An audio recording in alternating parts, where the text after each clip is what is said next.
Good morning, beautiful people. I hope that y'all had an amazing day. You guys know I was coming with the news for you. It's 3 o'clock in the morning. I won't be with you guys terribly long, but I got you. We're going to talk about, here's my title, JD Vance and other things. I hope that y'all doing okay. 23B Rad, good morning. Doc, your birthday's coming up pretty soon. Your birthday's coming up. Shout out to Speak Easy. I was over there doing debates today. And that was always good. That was fun. We'll talk about that another time, though. But that was fun. Okay, let me get to my video. We got some things to talk about, and then I'll be live sporadically throughout the weekend. Weekends are always just like that because of, life and stuff. But I got you. Here we go. Good morning, Justin. How are you? I won't keep you guys too long because your girl got to go to bed and come back in the morning. But I got you. Here you go. You don't want to hear me. You want to hear JD Vance. Each and every day. Ladies and gentlemen, please join me in welcoming the Vice President of the United States, JD Vance. This is pretty good.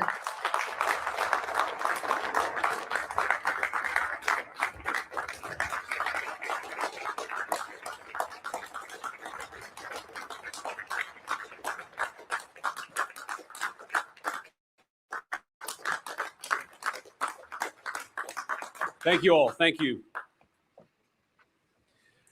First of all, what an amazing program, and it's such an honor to be back here. I was here quite literally a year to the day, and being the Vice President of the United States is the coolest job imaginable. But of all the amazing things I get to do, getting to be here to speak to the families of the fallen and our brave law enforcement officers, it's at the very top of the list. So many of you said, thank you for coming here today. I want to thank you for having me here today. It is the greatest honor that I could possibly have as your Vice President to come here and say to these beautiful families, thank you, and I'm sorry. And from the bottom of my heart, speaking for all the American people, Democrat, Republican, and Independent, we love you, we're grateful to you, and we're sorry that you've had to sacrifice so much, but we know that we're free and we're safe and we're peaceful because of what your families did. God bless you all, and thank you.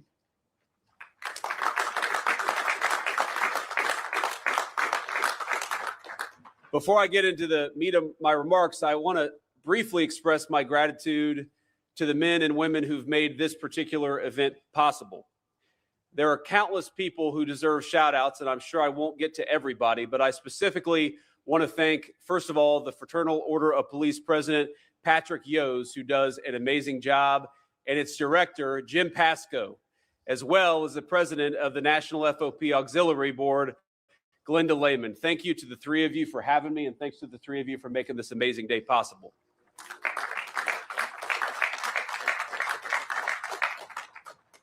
And I told Patrick, I said to the FOP president that I would come back next year, but only if he sings the national anthem next time. So we want to see how many talents Patrick has here.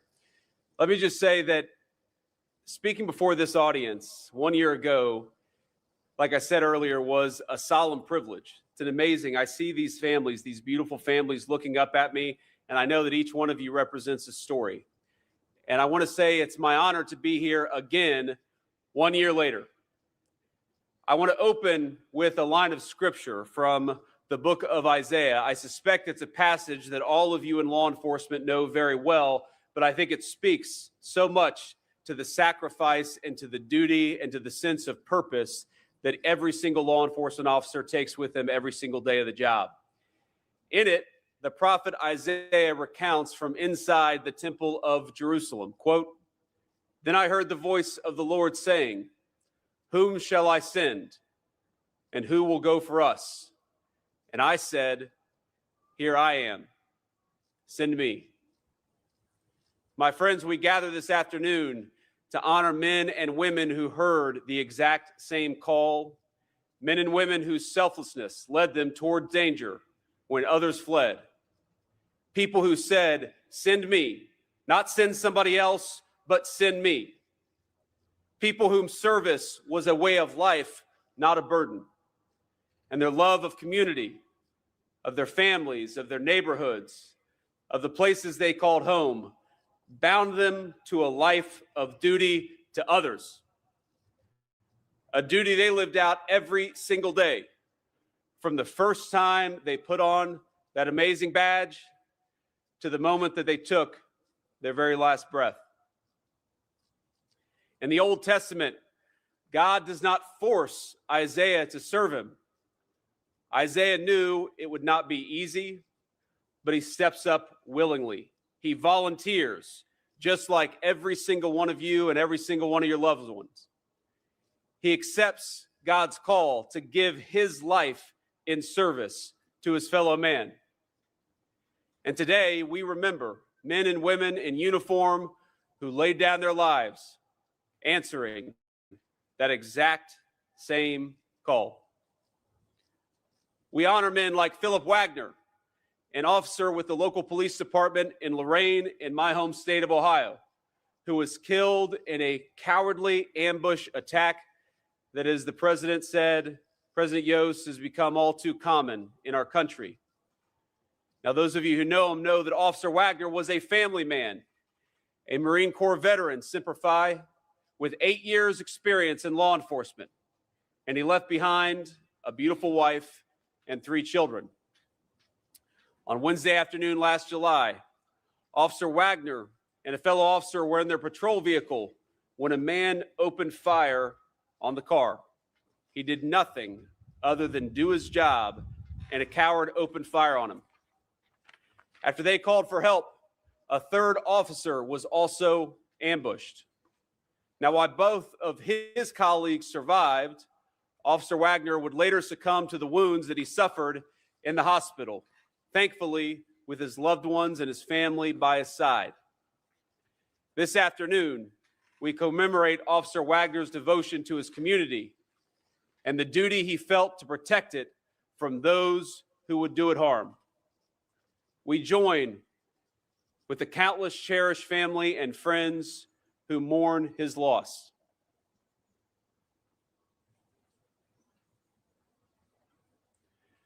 Today, we also honor heroes like Officer Suzanne O, a 5-year veteran of the Maui County Police Department. Suzanne was a devoted public servant, a woman who had known danger before, 2 years before her death. She had been awarded the Certificate of Merit for her tireless efforts during the 2023 Hawaii wildfires. And last August, Officer O was responding to reports of an armed and dangerous suspect when violence erupted, as it sometimes does. Amid the chaos, she and her fellow officers moved in, searching for the suspect to ensure that others would not be harmed by this violent criminal.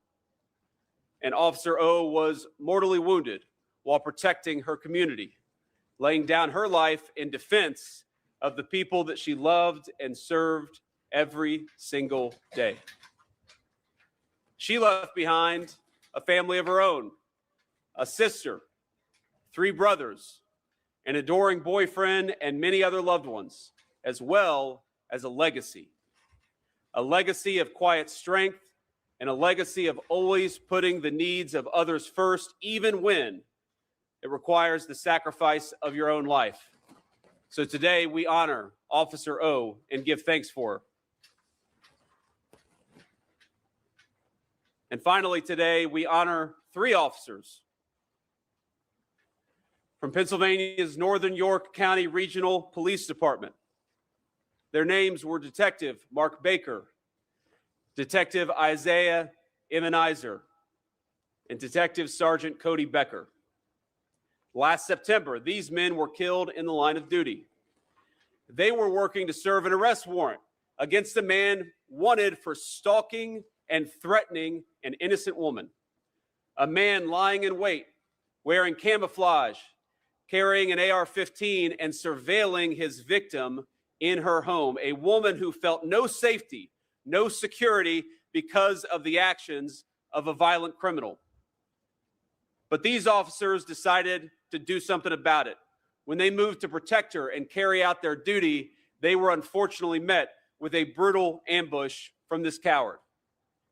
Now, all three of these officers, Detective Baker, Detective Emmenizer, and Detective Sergeant Becker, gave their lives confronting evil without hesitation, placing themselves between danger and the people who depended on them most.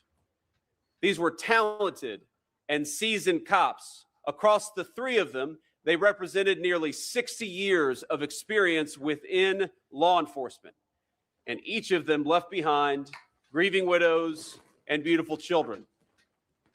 Today, we pray for all five of these law enforcement officers and for the many others we honor this afternoon.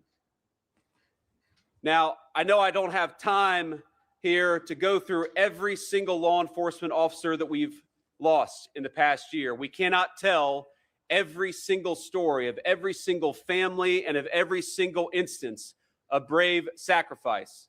But when I look at these white chairs here in the front rows, what I see is dozens of stories, dozens of brave people, dozens of family members, dozens of husbands and fathers, of moms, of wives, of people who loved their families, but also loved the peace that exists in our community. And they loved it so much they were willing to lay down their life to protect it. So I want each of you to know, from the president, from the vice president, from the entire administration, from a grateful nation, I see you. I recognize that each and every one of you lost something that we cannot possibly ever repay. But I want you to know, from the entire United States of America, from our fellow citizens and the family member of all American people, we love you. We're thankful for you. We're sorry for what you sacrificed, but we will never forget what your officer laid down. And every day, we have something that we can do. We can't repay the sacrifice, but we can honor that sacrifice by making this country safer and stronger and more secure for the people that they served, by living up to what they sacrificed their lives for. In the Trump administration, we have made progress in ending the epidemic of senseless violence against our men and women in uniform. Now, we can't ever forget that a single officer lost in the line of duty is too much. But just as we mourn the officers we lost, we celebrate the fact that in 2025, I am proud to say that the deaths of on-duty law enforcement reached their lowest level in 80 years in the United States of America. And that milestone comes amid a nationwide decline. Thank you.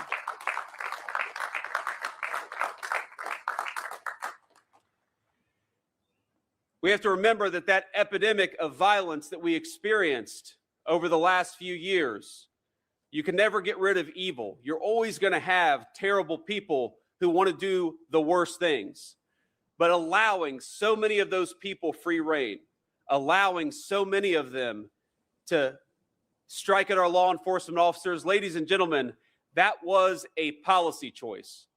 And I make the solemn promise to every single person here that so long as Donald J. Trump is the president and so long as I am the vice president, we will never again let policymakers in the building behind us allow violent criminals to tee off on our police officers. We will fight for you just as you fight for us every single day.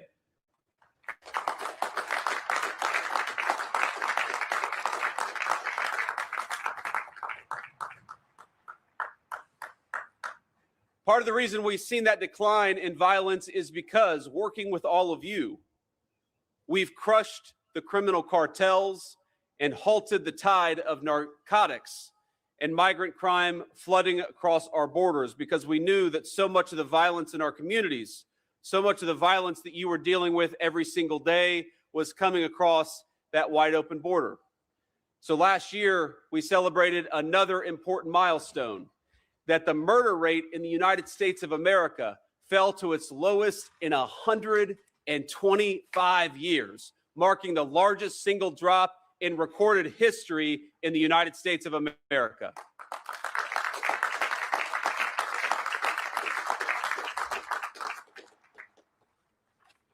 Since Inauguration Day back in Trish. 2025, we've seen steep declines across every major violent crime category. That's something to celebrate. Murders, robberies, aggravated assault, every single category is down by double-digit percentages. We've seen similarly dramatic numbers across the board. Shooting deaths, rapes, traffic fatalities, and overdoses are all much lower today than they were just a year and a half ago. But I think most important is not the numbers, it's the attitude shift that we've seen.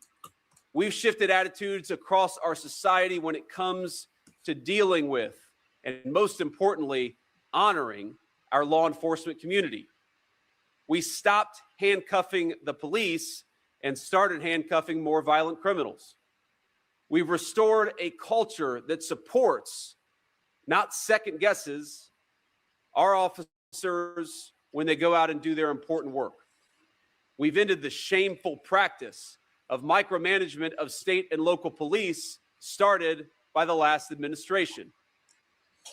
1 week after I spoke before this audience last year, President Trump dropped a series of lawsuits from the Biden administration that wrongfully accused all of you of discrimination and accused your departments of discrimination. And we know that what that did is that it empowered the bad guys to tee off on you when they felt like they had an administration that was fighting with the bad guys instead of fighting for our cops and our law enforcement. Aww.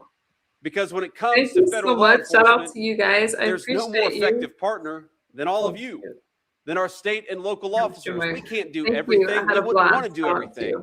But we recognize that the jobs that you do every single day makes it easy for us to keep our fellow citizens safe. We've reduced the burden on police by giving city officials more freedom to move homeless and others causing chaos into treatment rather than languishing on the streets and endangering both themselves, but also their fellow citizens. And of course, we made sure that our men and women in uniform uniquely stood to benefit with our working families' tax cuts. We fulfilled a campaign promise to end taxes on overtime because we know that so many of our law enforcement officers are working a lot of overtime. We increased the SALT cap because we know that a lot of you are working and living and paying taxes in very high tax jurisdictions. And perhaps most importantly, we funded vital grants for local police departments like the Burn, JAG, and COPS program. And our attitude is very simple. You support us, so you deserve a government that supports you every single day.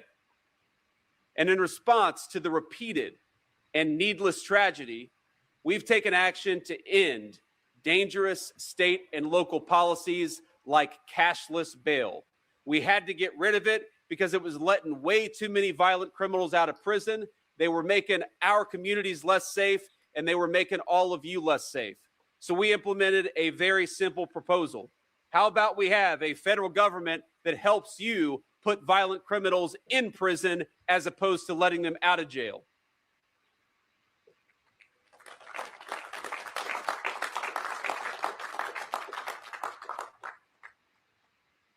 And when tragedy does occur, because we know that no matter what we do in a country of 330 million people, no matter what you do, there are always going to be some bad guys that are trying to cause harm, trying to cause violence, and trying to make our fellow citizens and our law enforcement suffer.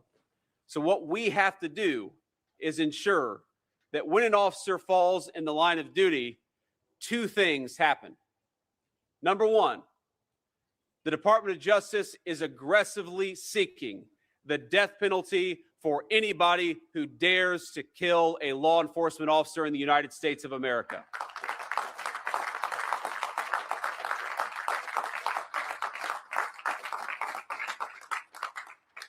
And number two, we're taking care of all of you left behind when your loved one pays the ultimate sacrifice. In 2025, the Department of Justice's Public Safety Officers Benefits Program distributed more than $166 million in death and disability payments. Just as an officer would never leave behind a brother or sister in uniform. We will always stand by the families of those who are left mourning the loss of a brave police officer. Now, our work is far from finished, but allow me to leave you with a message of encouragement, as we couldn't do any of what we do without all of you. Your advocacy, your steadfast support for law enforcement, it moves mountains in Washington, D.C., a city that in recent years had turned its back on our men and women in uniform, but because of you, and because we're reminding the nation once more of who stands between order and chaos, that thin blue line still holds.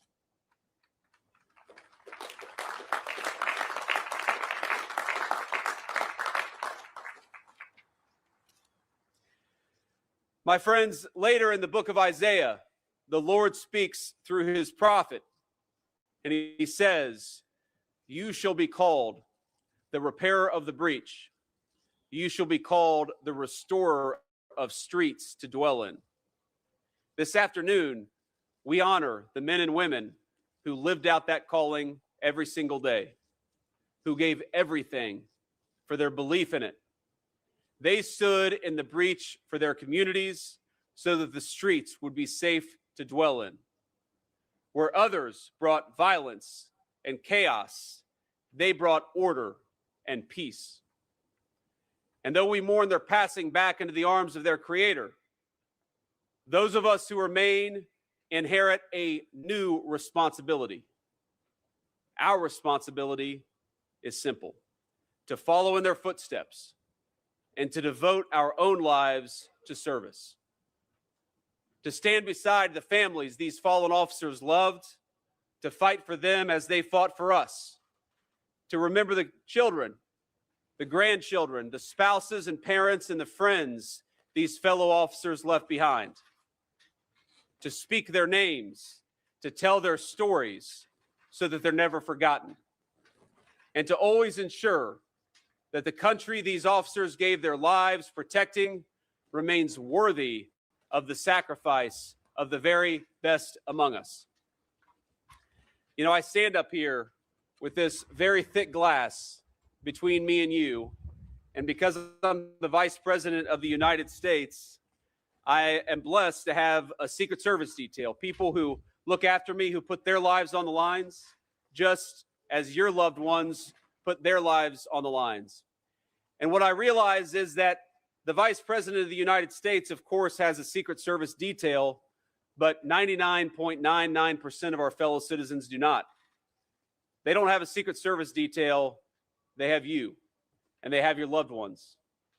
And one of the great things about the United States of America is it was founded on the basic principle that whether you were rich or poor or black or white, everybody deserves safety and security and peace in their neighborhoods. Security is not just something for the rich and the powerful. Security is something that ought to be the birthright of every single American child and every single American family. That is what makes our country so special. And because you are the people who fight for that principle, who enforce that principle, who protect that principle, I am forever indebted to you. God bless you. God bless your families. God bless the fallen. And may he continue to bless the great United States of America. Thank you for having me.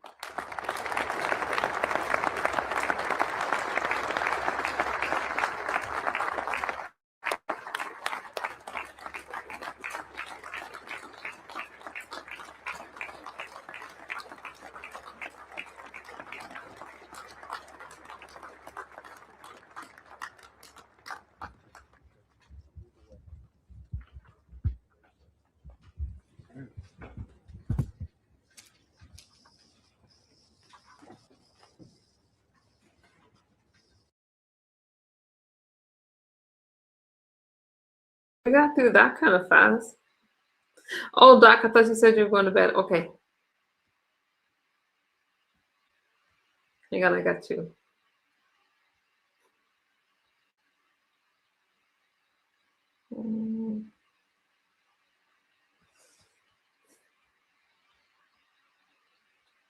So here's Pirro.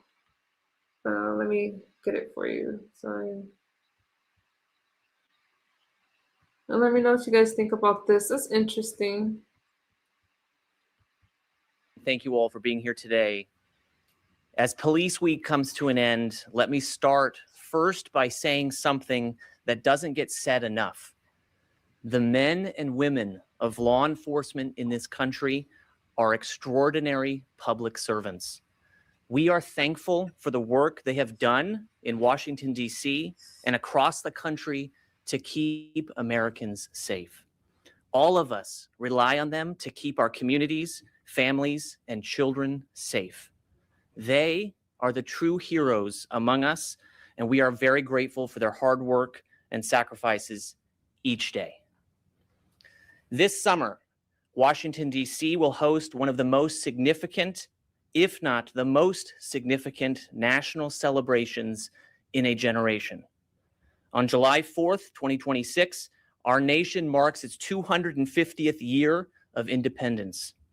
This city, Washington, D.C., is going to be the center of this historic celebration. The Great American State Fair, the Freedom 250 Grand Prix, the July 4th Spirit of Independence Festival, and countless other events hosted by federal and local entities. Thanks to the vision of President Trump, millions of Americans will converge on this city to celebrate the country's founding and dream about its future. And thanks to the vision of President Trump, millions of Americans will get to enjoy this celebration in a historically safe city. With the DC Safe and Beautiful Task Force launched last year, this administration has charted a new future of law and order and swift accountability for criminals who had been driving DC's violent crime rates up to unacceptable levels. In just 281 days, DC Safe and Beautiful Task Force partners have made nearly 13,000 arrests, seized 1,418 illegal firearms from the streets of DC, apprehended 32 murder suspects, found 23 missing children, among other shocking results for public safety in this city. As a result of these remarkable efforts, crime is down over 25% in DC, with even higher drops in the homicide rate and other violent crimes. The criminals who had viewed DC as their playground are being taken off the streets, prosecuted, and imprisoned. But our message today is that we're not done. We are not satisfied. We are not content with good. We are coming for perfection.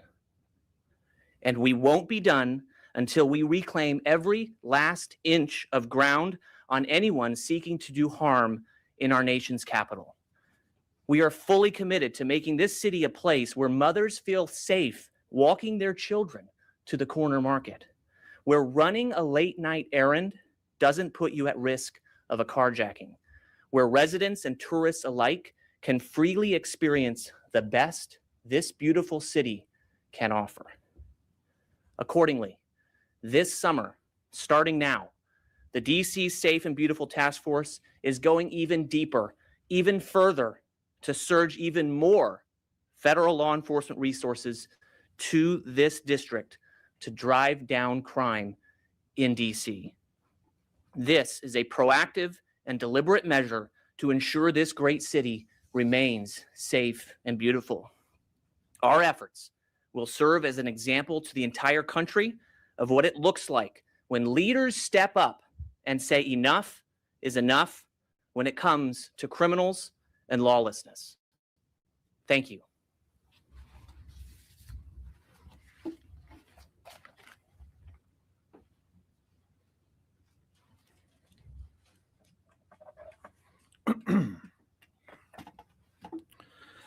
Thank you, Assistant Attorney General McDonald.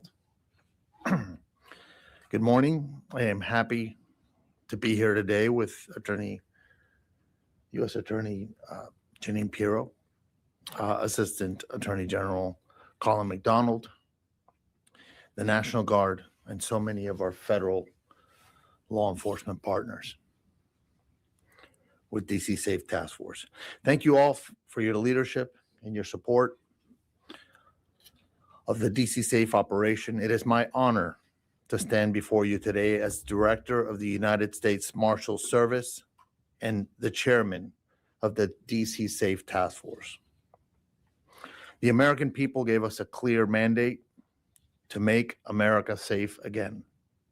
And today I am proud to say that thanks to the leadership of our president and this task force, Americans can walk around our beautiful capital again without worry that they will be a victim of a crime. And we're also here to talk about turning up the heat on the criminals in DC all summer long. Our nation's capital will be safe for all Americans. I want to recap what the DC Safe Task Force has already accomplished. Over the last 9 months, we've come together with more than 30 different agencies and departments to create the DC Safe Task Force. It is a long list, but I want to recognize them. The U.S. Attorney's Office,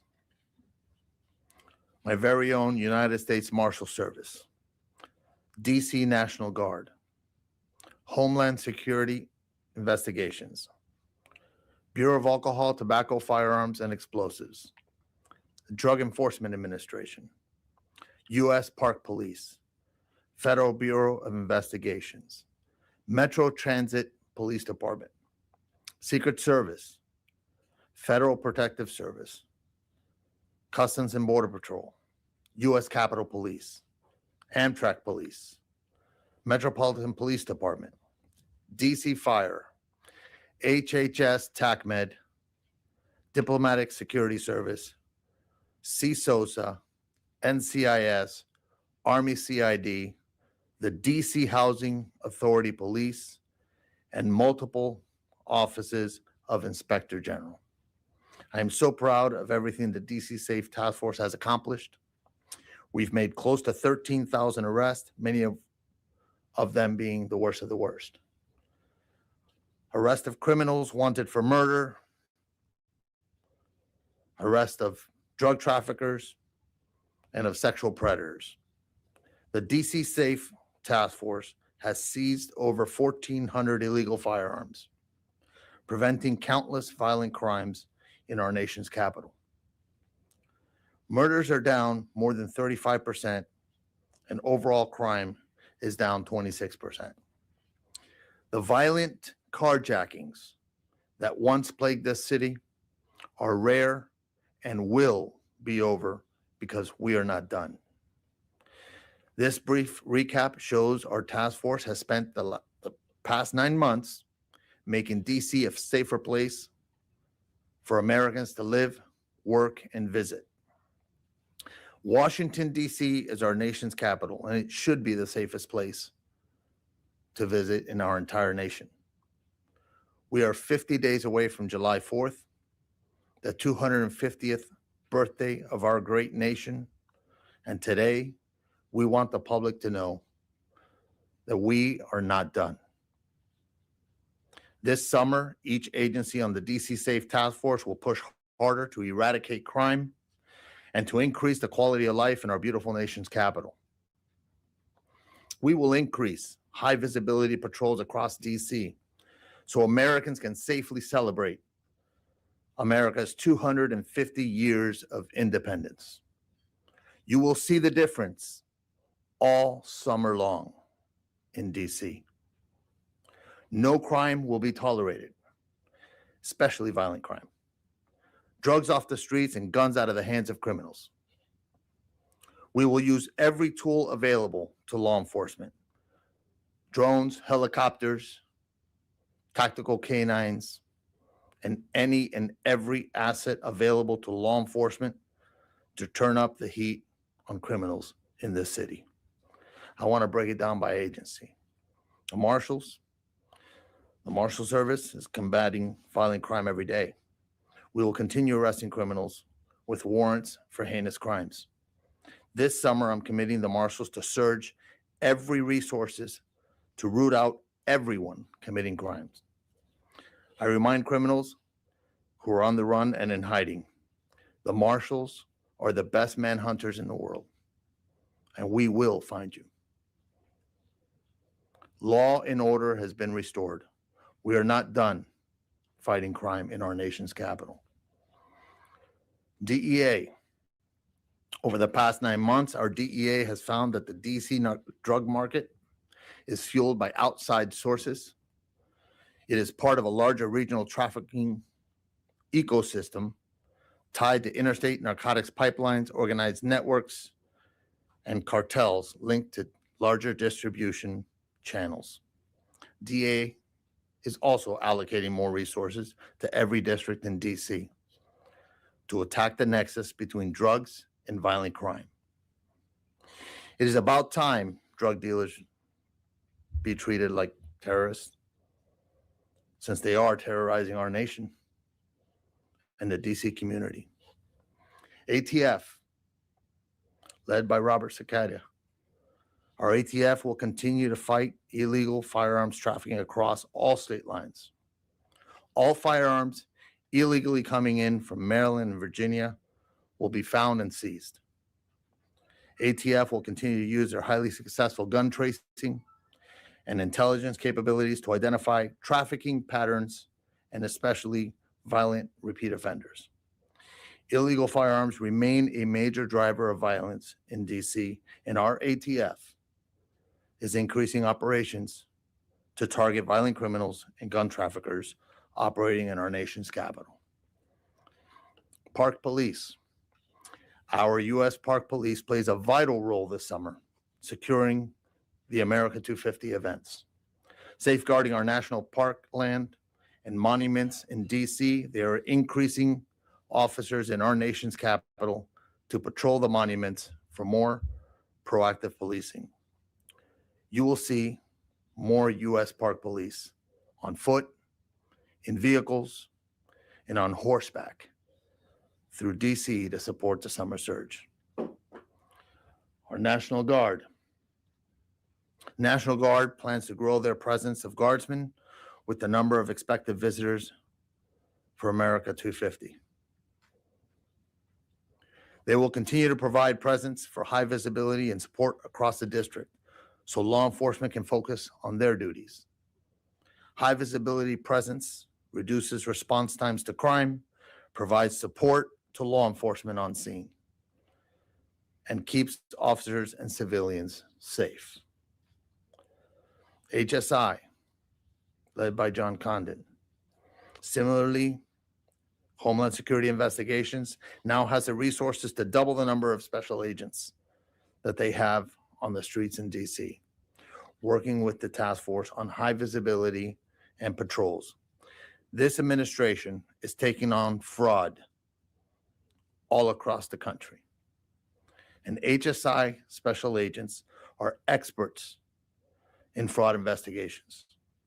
They will continue to use intelligence-based target investigations to follow the money, uncovering fake identities, and grifters taking advantage of the systems meant for people in legitimate need. This summer, HSI will be targeting criminals in DC who use identity theft to fraudulently obtain housing, but never pay rent. Driving up prices in an expensive city where housing is already tight. CSOSA, being led by Marcus Hodges. We are thrilled to have CSOSA as part of our task force. The Court Services and Offender Supervision Agency is a federal agency mandated to supervise adults on probation, parole, and supervised release in the District of Columbia. CSOSA will continue leading the way with community supervision for DC, residents on parole and probation. This summer will keep DC safer by holding these individuals accountable. All of these successes and strategies are a direct reflection of the Trump administration's focus and commitment to reducing violent crime and making our communities safer. The teamwork and collaboration modeled from the top down by this administration has been vital to the success of this operation. When federal, state, and local agencies operate as genuine partners, we can reclaim even the most troubled cities. So to the American people, the celebration events for America 250 will be safe for everyone to enjoy. Law and order has been restored to our nation's capital. DC will be the safest city in America for those who live, for those who work, and for those who visit. The task force will continue to turn up the heat on crime. We had tremendous successes that we can celebrate. Our men and women in law enforcement have worked so hard to get this city to this place, but know that we will keep moving forward to restore safety to the district and to ensure the safety of visitors all summer long. Before we take some questions, I'd like Janine Pirro to say a few words. Thank you.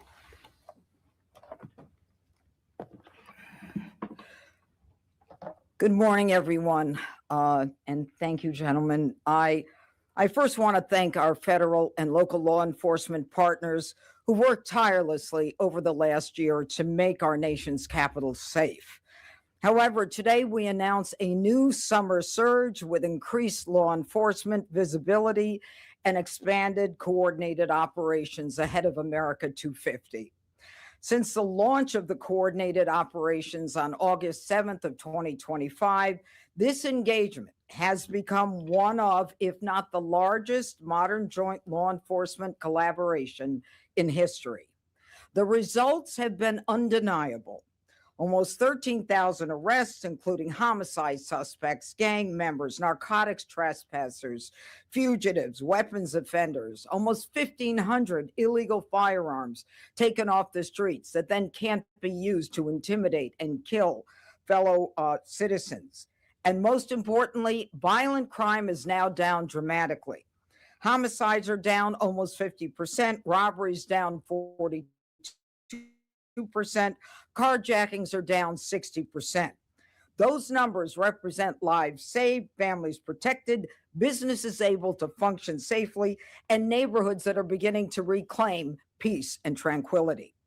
Since I took office, and it's been 1 year, on May 14th of 2025, we have secured in my office over 7,000 convictions. So this isn't just about arrests. We are convicting these people. Almost 80 homicide convictions, almost 1,000 illegal firearm convictions, over 900 narcotics offense convictions, 460 violent crime convictions, 43 carjacking convictions, and over 125 robbery convictions. And as the United States Attorney, I will continue to use all of my powers to make sure that we use every tool available in our arsenal to make the arrests that are being conducted by these agencies stick and to get convictions. However, there is one area in Washington, D.C. that has seen more than its share of one problem: teen takeovers. These takeovers have terrorized our neighborhoods. They have shut down businesses, and they have wasted hard-earned tax dollars of law-abiding residents who just want to live and work in peace. Those takeovers in places like the Navy Yard and Noma often lead to disorderly conduct, assaults, robberies, and fights. Mayor Muriel Bowser has repeatedly requested curfew zones and emergency measures, while the DC Council refuses to deal with the problem.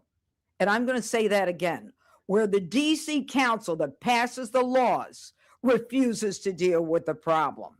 And their lack of action creates an extremely dangerous situation for the people of the district and even the teens themselves. And as we grapple with this problem, There is one area that hasn't been discussed. Parental involvement has been a noted gap in any discussion. And I am here to say, as the United States Attorney in the District of Columbia, that ends today. Starting today, my office will aggressively prosecute parents under DC's curfew law. And the specific statute that we will use is a violation of DC Code 22-811, and it involves contributing to the delinquency of a minor. This statute makes it unlawful for an adult to enable, facilitate, or permit a minor to engage in delinquent acts. The penalty is up to 6 months imprisonment. So if the evidence shows the parent knew or should have known or permitted or failed to prevent participation, we're going to charge them. And if you drop your kid off and you fail to supervise them, or you let them skip school to join the chaos, you are going to face fines, court-ordered classes, and possible jail time. Penalties can be imposed even if the juvenile minor is not prosecuted. So a parent commits this offense if they permit or by insufficient control allow a minor under the age of 18 to violate a curfew. Now, we're going to be asking the Metropolitan Police Department to issue parental citations whenever a minor's curfew violation is tied to a takeover. We will seek to pair these citations with mandatory parental notification and court-mandated parental classes or family counseling as a condition of the resolution of the case. The shame of this is that we are protecting your children, the ones who may join a teen takeover out of simple curiosity, because you won't, because we don't want your child victimized. So we now have to step into your shoes, parents, to make sure that your child is not victimized. This doesn't require new legislation, folks. It's all there. And it sends a clear message to the parents. You must supervise your kids or face criminal consequences. Law-abiding taxpayers should no longer have to pay for parental neglect. And as we take back our streets, as you've heard today, there will be no excuses. Parents, do your jobs, or we will do ours. And in the end, taxpayers will no longer subsidize the chaos caused by parental neglect. So parents, if you don't control your kids, the district will. And as we approach finally the 250th anniversary, I want to be clear. My message to anyone who seeks to commit political violence in this district, DC is not the place. You will be held accountable and you will face the full wrath of the law. And just this morning, before I came here, we filed notice that my office will seek death against the defendant, Elias Rodriguez, for the killing of 2 young Israeli embassy staff members at the Capitol Jewish Museum. Thank you. Thank you, Judge, for your leadership. It's always refreshing. I'd like a few questions. Yes, ma'am. Thank you so much. I have one on topic and one off topic. Assistant Attorney General McDonald's announced 13,000 arrests following the surge. I'm wondering, Director Seralta, how many of the reported arrests are immigration related? And is there an estimated cost of the law enforcement surge to the taxpayer so far? And then if I could just add, Madam U.S. Attorney, you mentioned the teen takeovers and prosecuting parents under U.S. law. Talk a little bit more about what that might look like and what role the federal law enforcement would play outside of just MPD issuing these citations. Okay, we'll start with the immigration piece. The immigration arrests tend to be about 15% of our arrests, but that's a calculation. It is not the bulk of arrests.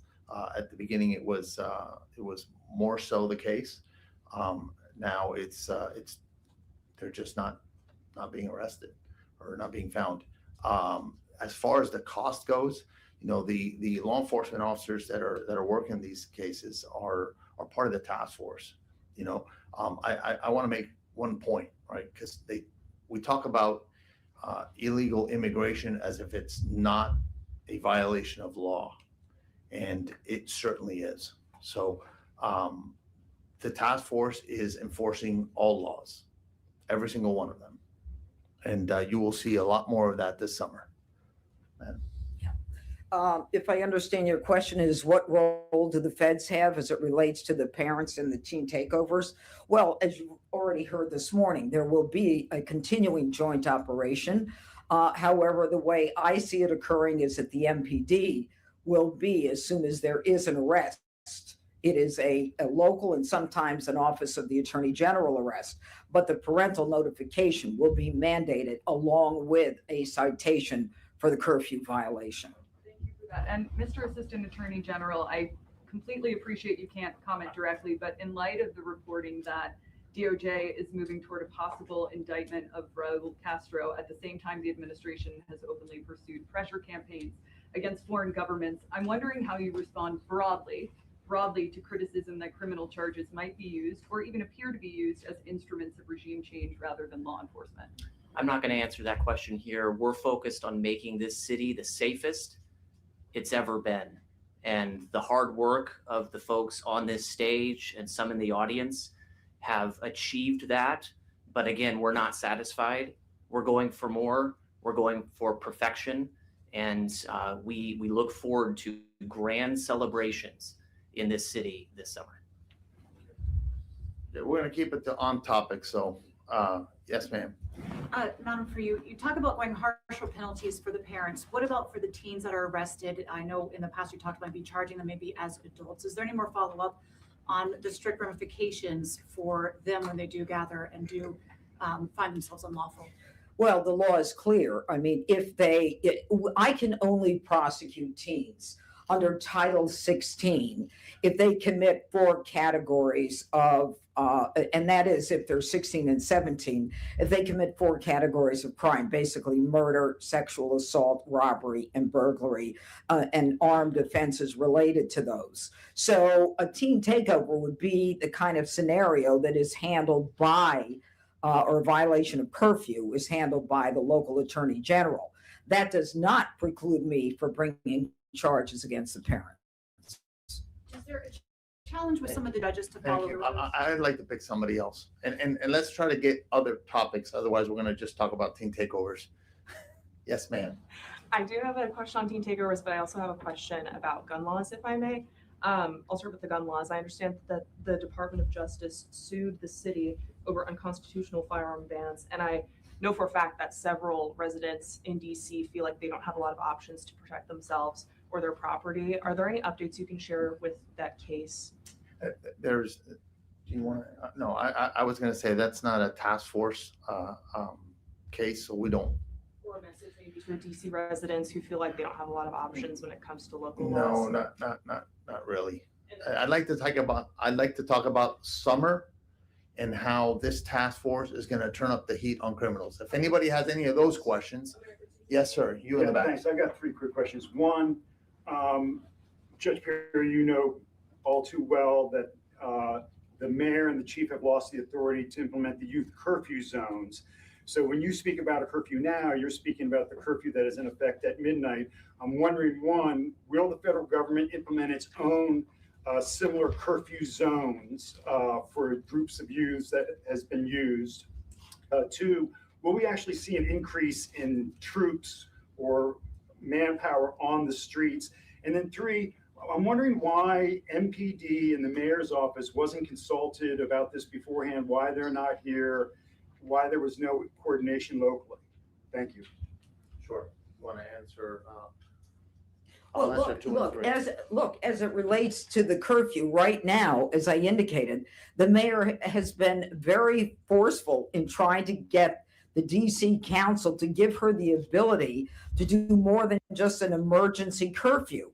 She is looking to be able to create curfews in addition to 12 or midnight or 11 o'clock at night, so that we can focus on these teen takeovers, especially the ones that are created as a result of or publicized as a result of social media. But the DC Council is not only punting, they're just refusing to deal with it. And that's a real problem. Can Congress do more? Congress can always do more. So will you seek to have your own federal curfew? Yeah, no, I understand. Let me answer questions 2 and 3, and then we're probably going to call it. The National Guards, okay, were asked. I sent a request for an additional 1,500 National Guardsmen. It'll bring the total of 5,000. I don't recall now your third question. I'm just wondering why DC wasn't consulted on this in advance of this announcement. Well, this is the president's task force. Let me be clear. This is the president's task force. Okay, and we're here to stamp out crime. They were invited, and to be quite frank with you, there's a lot of folks that are not behind us that are in this task force, and they're members of this task force, strong members of this task force. The Memphis Police Department, with many of our other partners, are sitting at the Capitol Peacemakers Memorial. So it's a 6-hour memorial. You can't leave in the middle of it. So I can tell you this because I know I was supposed to be there, but I took this press conference instead. Ma'am, I know you were waiting, so I'm going to take your question as the last question. Two quick questions. One is, a lot of these teens live in Maryland. Do you have jurisdiction to charge Maryland parents? How would that work? I'm only able to charge parents if they commit a crime in my jurisdiction. Okay, so it's if they. And second, you've talked publicly, U.S. Attorney, about your staffing levels and how you've lost a lot of staffing. All right. I'm trying not to take this over in terms of the teen thing. Do you feel you have the staffing to handle an increase of what could be an increase? Am I down in staff? Absolutely. And everybody here knows it. Okay. But are we willing to take charge and do what we have to and work day and night and work weekends? We do that.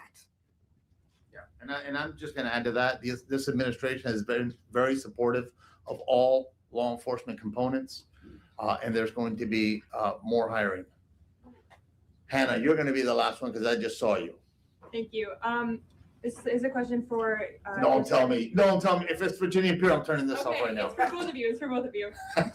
You mentioned that you've had trouble working with the DC Council to implement some of your priorities. What steps are you taking now to work with them or to influence policy that might help with the crime problem in DC?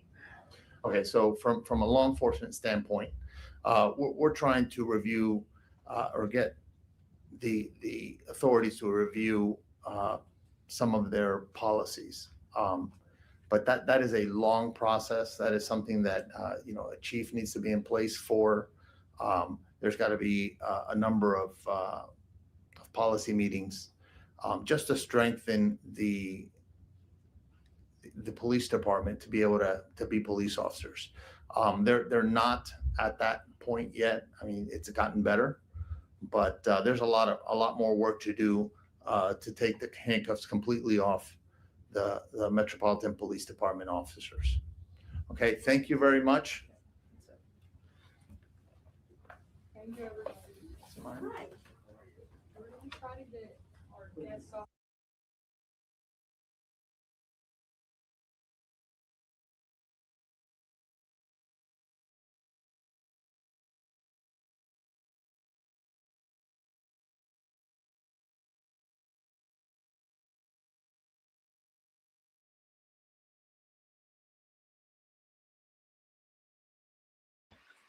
All right, you guys, let's end on a good note. I think I have your favorite here. Are we still friends? You guys doing good? I have one more for you. I thought this one was interesting because I showed you guys the lunch and the meeting with the Chinese president. So let me share this with you. In case you missed it. Doc. We're good.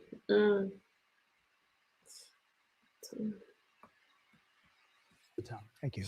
You know, you said that this summit is a success, as you get ready to head back to Washington, what's the most significant, specific thing you walk away from here for the U.S.?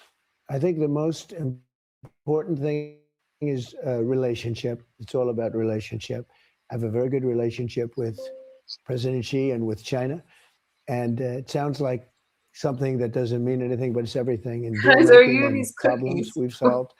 The two of us have solved a lot of problems that somebody else would have maybe done very badly with. We've solved a lot of problems over the years. We have a very good relationship. Trade has been very strong. We're getting a lot of soybeans for our farmers. We're doing a lot of, there's a lot of things happening for the farmers. He committed to 200 Boeings, big ones, 777s and 737s, and a lot of big ones, big, beautiful Boeing planes, 200, that's a lot. With a commitment that if they do a good job, and I told this to Boeing and General Electric, we're going to go to the General Electric engines, which are great. Yeah, if they do a good job, we could go up to 750. And that's obviously a lot of investment going back and forth. You know, some Democrats, even some Republicans, had some concerns about Chinese manufacturing on U.S. soil.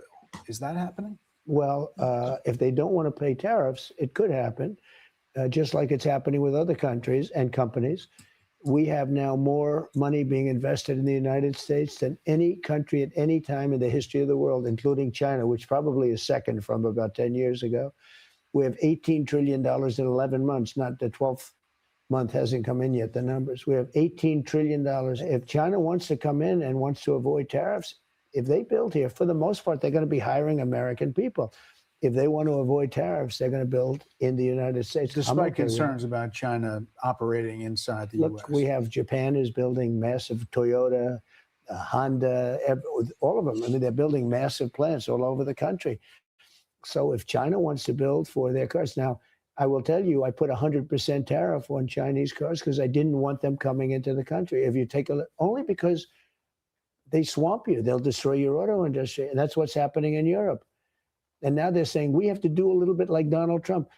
Europe is being killed. They're being absolutely swamped by hundreds of thousands, millions of Chinese cars, and Mercedes and BMW and Volkswagen, they're getting killed. So if you notice, we haven't had that problem. You know why? Because I have 100% tariff on cars made in China. And even though the Supreme Court ruling, you're going to still continue that tariff. The ruling was just on a specific type of tariff. And you're going a different route. Correct. I have the right to do the same tariff in, frankly, a little bit more complex way, but it's actually a better tariff. It's a more stringent tariff. I want to ask you about Iran and AI, but China made clear that Taiwan is very important to them. And after your first meeting here, President Xi's spokesman put out a statement to the media, through the media, saying this: the Taiwan question is the most important issue in China-U.S. relations. If it is handled properly, the bilateral relationship will enjoy overall stability. Otherwise, the two countries will have clashes and even conflicts, putting the entire relationship in great jeopardy. You were still inside the meeting when that came out. That sounded almost like a threat. Was it communicated that way behind closed doors? No, it wasn't, not at all. But it has always been their most important issue. And it's not a takeover. They just don't want to see this place, we'll call it a place because nobody knows how to define it, but they don't want to see it go independent. They don't want to do it. And I think they probably would do something pretty harsh, and then they would be met harshly and bad things will happen. No, it's not that. We talked, by the way, last night, we talked the whole night about that issue. I think I know more about Taiwan right now than I know about almost any country. You think it dominated the talk? It's always been his most important thing from the day I knew him years ago. I've known him now 11 years, 12 years. It's always been the biggest thing for him, Taiwan. Now, with me, I don't think they'll do anything when I'm here. When I'm not here, I think they might, to be honest with you. But I'm not sure that they do anything if it remained as is.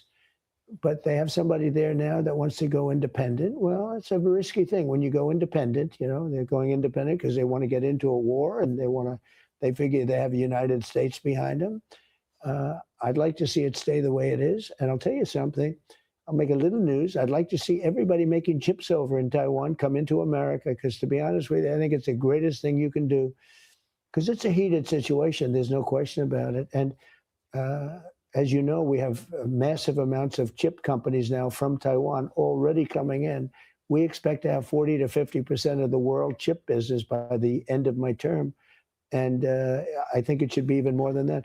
I think all of those chip companies, if they're smart, they're going to start heading to Arizona and the places where they're building. That's going to solve your problem. Should the people of Taiwan feel more or less secure after your meetings with President Xi?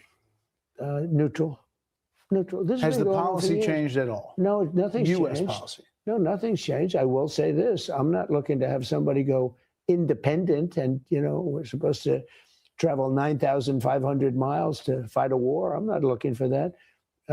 I want them to cool down. I want China to cool down. But you're waiting on approving billions of dollars of weapons for Taiwan. That's right. Is that I'm moving holding forward? it. Well, I haven't approved it yet. We're going to see what happens. What are you looking I may for? do it. I may not do it. Yeah, what's your hinge point? Well, I'm not going to say that, but I may do it. I may not do it.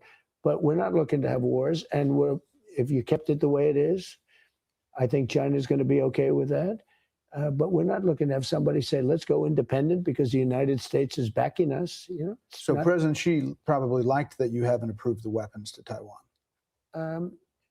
I would say like is maybe too strong a word because he thinks I could do it with just the signing of my signature, unlike Biden who couldn't sign his signature. No, I'm holding that in abeyance, and it depends on China. It depends. It's a very good negotiating chip for us, frankly.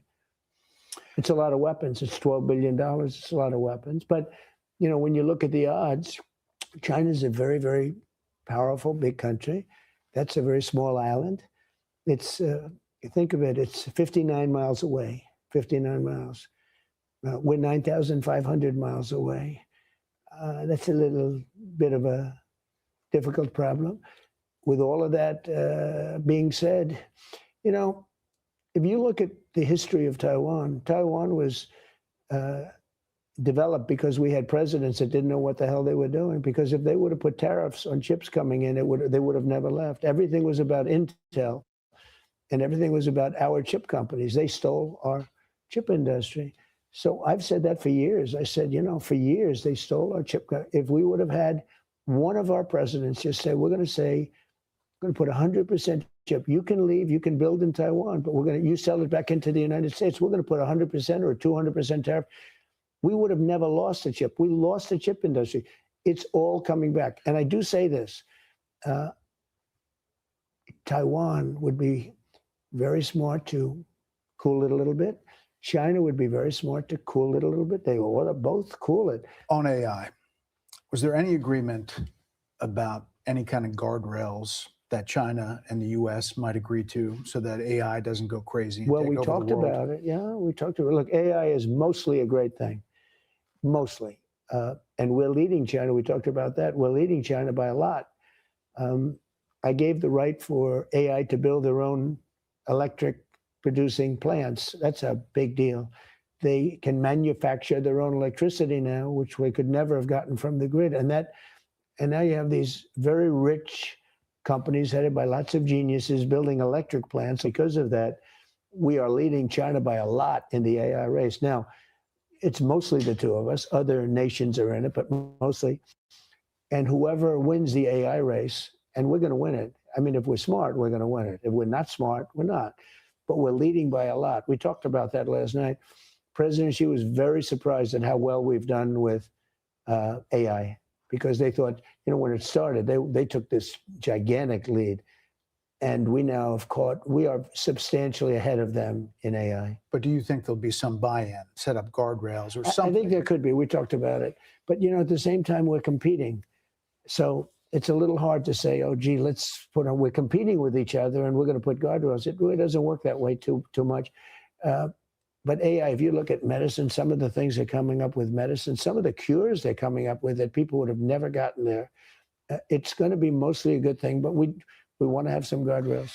You said that the President Xi said he would offer assistance on Iran, and specifically, I also said we don't need assistance. You didn't ask for it. You said that he was offering it specifically to open the Strait of Hormuz. What do you think he will do? I think he's been very nice about it. He gets 40% of his oil there. He didn't send anybody. He didn't send ships He didn't send ships with big fat guns on them that we would have had to repel. We would have.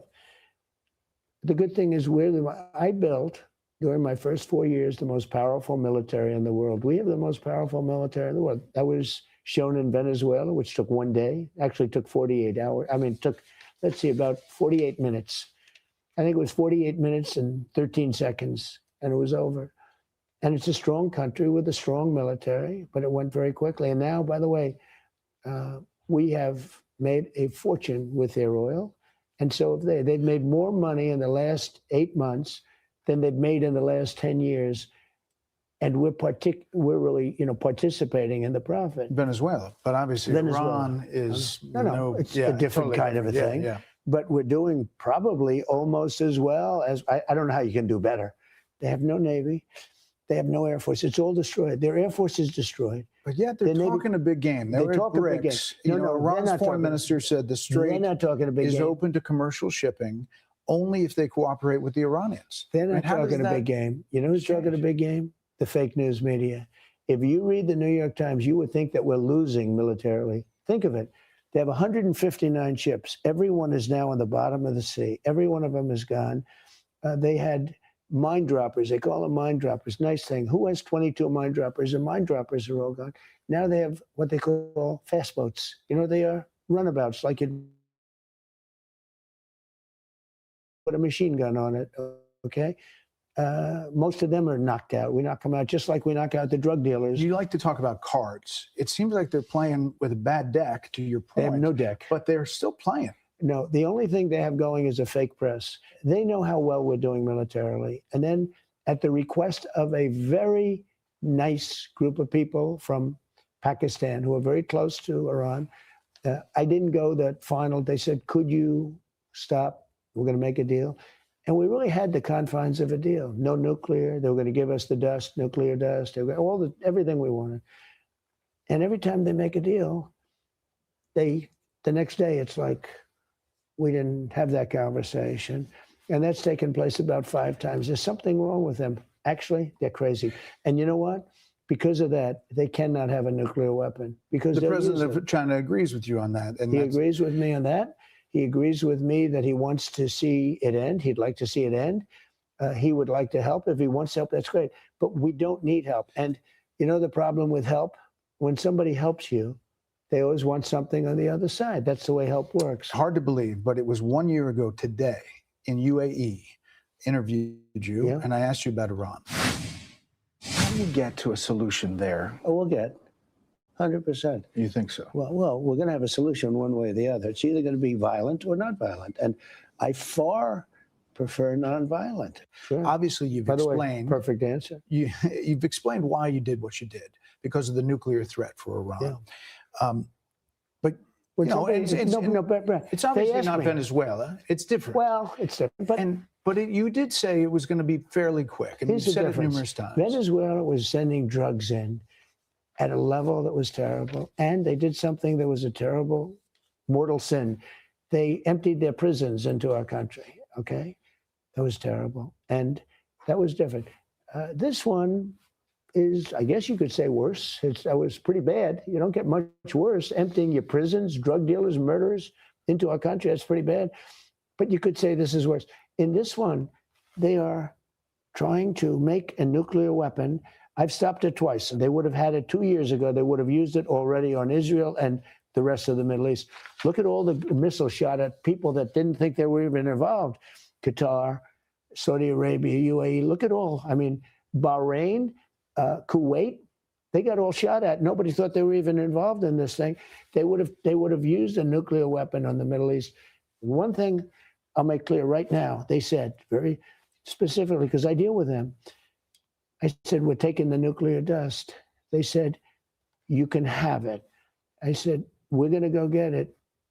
We're not going to let you take it. They said, we can't take it. We don't have the capability of taking it. I said, why? I said, because it was hit so hard. I mean, the mountain literally collapsed on it, a granite mountain. So why isn't that good Just enough? so you know. Well, I mean, if your goal was to set back. It is good enough, but you know what? It's not good enough public relations wise.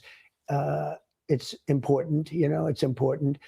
It's probably good enough for a different reason, though. Space Force, which I created, has got cameras, 9 different cameras in space on that site. We know everybody that moves there. We can read the name of a person. We can need, if his name is Mohammed, you can guess about 50% right. We can read his name right on his tag from space. It's the most amazing thing. Anybody that goes near that space, we have it tagged. They haven't done anything there.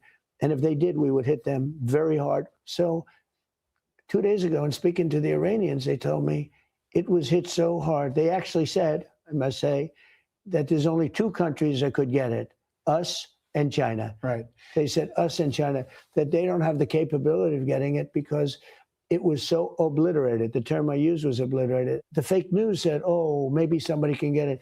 They actually said if they wanted to get it, they couldn't. So that's not good enough for me. I want to get it. So why are we where we are?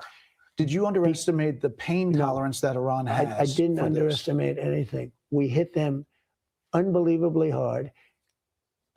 Look, we left their bridges. We left their electricity capacity. We can knock that all out in 2 days. 2 days, everything. We left Cargill, and other than, I said, hit it except for the valves where the oil comes out. Because when you hit that, that means you're going to lose a little oil.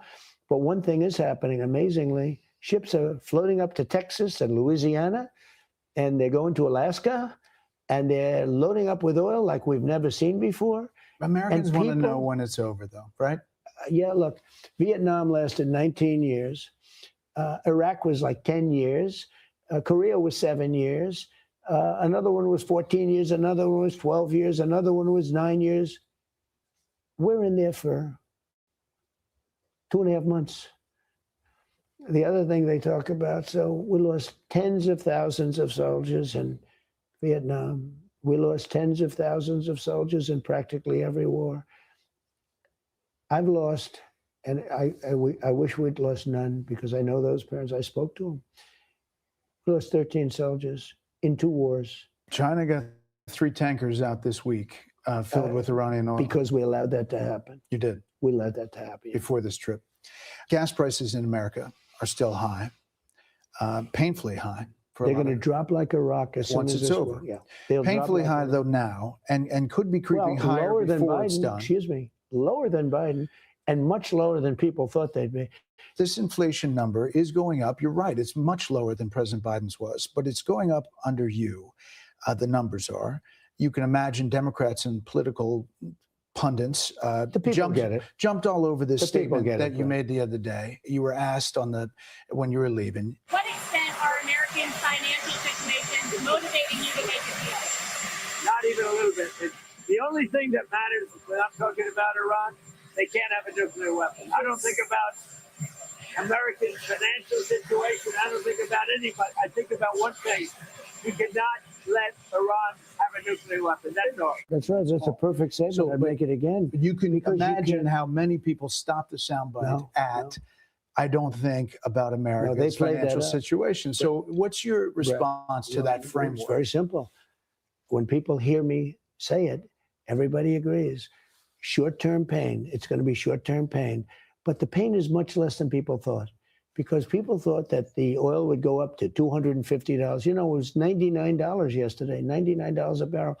I thought it might go up to $200. I was okay with that. Not that I wanted it, but you cannot let them have a nuclear weapon. They will use it on us. They'll start off with Israel, wipe it out. The Middle East, wipe it out. It'll go to Europe. You know, they have a missile that goes to Europe. You saw that, okay? They have a missile goes to Europe.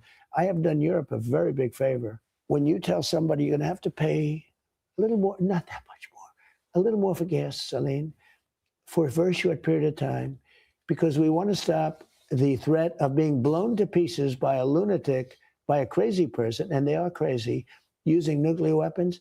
Everybody says that's fine. And that question was a fake question, and they didn't put my full answer. I totally care. Look, I inherited high prices, and they came in with the word affordability. My first press conference, 2 days in, and Biden didn't do press conferences. He'd go for years without doing, because he was incapable of doing it. He was an incompetent person. But My first question was about eggs.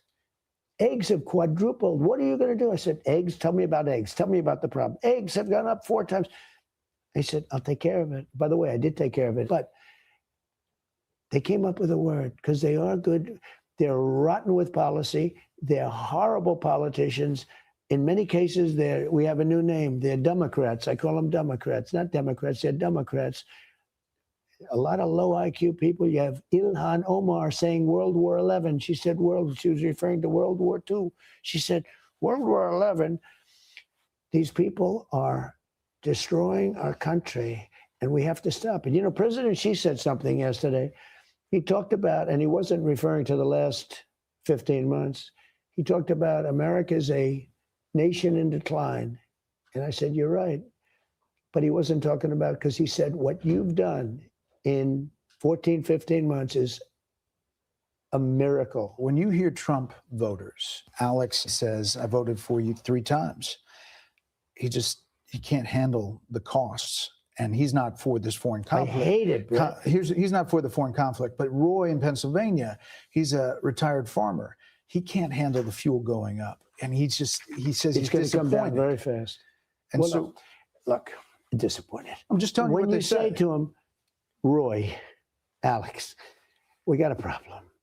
We just hit the highest stock market price ever. By the way, then, when I went in. Now, again, it's higher. With the war, it's higher than it was when I went in. Think of that. I agree. The 401ks at their all-time high. There are more people working right now in the United States of America than at any point ever in the history of our country. Detroit Free Press, a state that you won. While champagne flowed on the trading floor and President Donald Trump celebrated record highs, pessimism spread like wildfire outside Wall Street's doors, straight into the kitchens of average American families. There is this sense that, something is changing. Whether they can hold on and believe that you're going to get them to Brett, I have to do what's right. I said to my people, we just hit 50,000 on the Dow. That wasn't supposed to happen for 5 or 6 years. I did it in my first year. We just hit 7,000 on the S&P. That was even less of a chance than the Dow. It was just announced 401ks are at their all-time highest that they've ever been. All these things happened. And I said, I'm sorry to do this to you, but we have to stop this group of very crazy people. Now, those people are gone. They've been eliminated. The second group has been eliminated, and some of the third group. In a way, we've eliminated so many leaders that it's almost, I'm trying to figure out who the hell are we dealing with, all right? Who are you dealing with? But, well, we're dealing with people that I think are right, but they're afraid to make a deal. They don't know how to make a deal. They've never been put in this position before. So you're going to hold out until they do? Well, I'm going to do what's right. I have to do what's right. But the strait should be open, right? It should be open. Look, see, to stop the strait is very easy. All they have to do is say, we dropped a mine in the strait someplace. So you're at a little disadvantage, but that's okay. The strait will be open. They will not have a nuclear weapon, and the world will go on, and you will see gasoline prices drop. Energy prices generally drop like no. Don't forget, they have a lot of boats that are loaded up with oil that are going to bring the oil out as soon as this is over. And I think it's going to end fast. They've been holding up the world for many, many years with the strait. They've used this many, many times. They said, we'll close the strait. They've closed it in the past. They use it as a weapon. They're not using it as a weapon with me. And what they did, and actually what President Xi said last night, sort of smiling about it, he said, well, they close the strait and then you close them. But you think they're going to capitulate sometime soon? Yeah, sure. Okay. I have no doubt. Mr. President, stand by if you would. Special report from Beijing with the President of the United States continues after this. Be sure to like and subscribe for all the Fox News latest on YouTube and catch full shows streaming now on Fox One.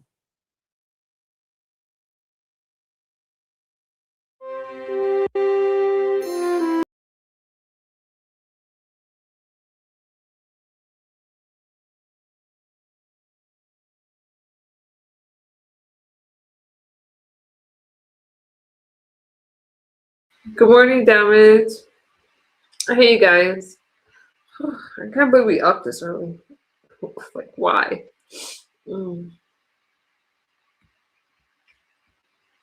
Let's talk about the liberals. If I go.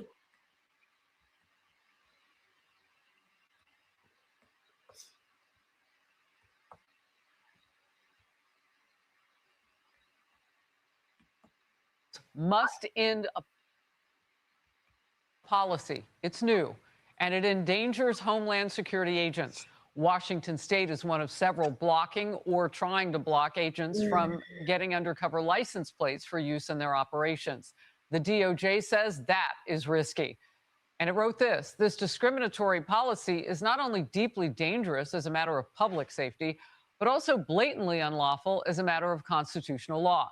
House Republicans are focused on Virginia in particular. They pressed Fairfax County's Attorney General, Steve Descano, on his sanctuary policies at that red-hot Judiciary Committee hearing you saw here as it was unfolding live on the Faulkner Focus yesterday. Would we be safer if he wasn't in the country then? Would we be safer, yes or no? Sir, yes or no, or to be safer if the man wasn't in the country? Damn it, answer my question. Sir, I'm trying. You keep changing the question. Disgusting, perverted individual preying on children that you dismissed the case. As the father of 2 young girls, one of them's 5. That is as shameful as anything I have seen. Talk to me Quit defending the indefensible. People in my you clearly community. don't. Absolutely You dismissed the case, and it's shameful. Sir, you're a coward. Chairman Jim Jordan also went after Descano for removing this section from his website. Here it is on the screen. Wherever possible, Steve will make charging and plea decisions that limit or avoid immigration consequences. And if 2 people commit the same crime, but only one's punishment includes deportation, that's a perversion of justice and not a reflection of the values of Fairfax County. Watch this. Why did you change your website last month? Well, sir, your statements about don't want to prosecute guys is absolutely false. And my policies so I'm reading far in this Are hearing you saying what the sheriff wrote me is wrong? When you make campaign statements, those aren't true. You're not being honest with your voters. That's not what I'm saying at all, sir. Sure sounded like it. Sure sounded like it. That's absolutely not. This is almost laughable. This is your policy. You said it right here. You told the voters, if you elect me, I will take into account immigration consequences when making charging and plea decisions. This is my policy, not what you have in your hand. And focus with me now, Chairman Jim Jordan. Look, I just want to give you the floor to tell us what it was like to talk directly with Descano and talk about some of his answers. Well, he's obviously given preferential treatment to non-citizens. I mean, it's supposed to be equal treatment under the law, but what he's doing it with his decisions on charging and on plea agreements, he's saying exactly what he said on his website to the voters in Fairfax County. I will take into account their immigration status, their deportation status when deciding what to charge. So you got an American who commits same crime as an illegal migrant. He's going to go lenient. He's going to go lesser on the illegal migrant.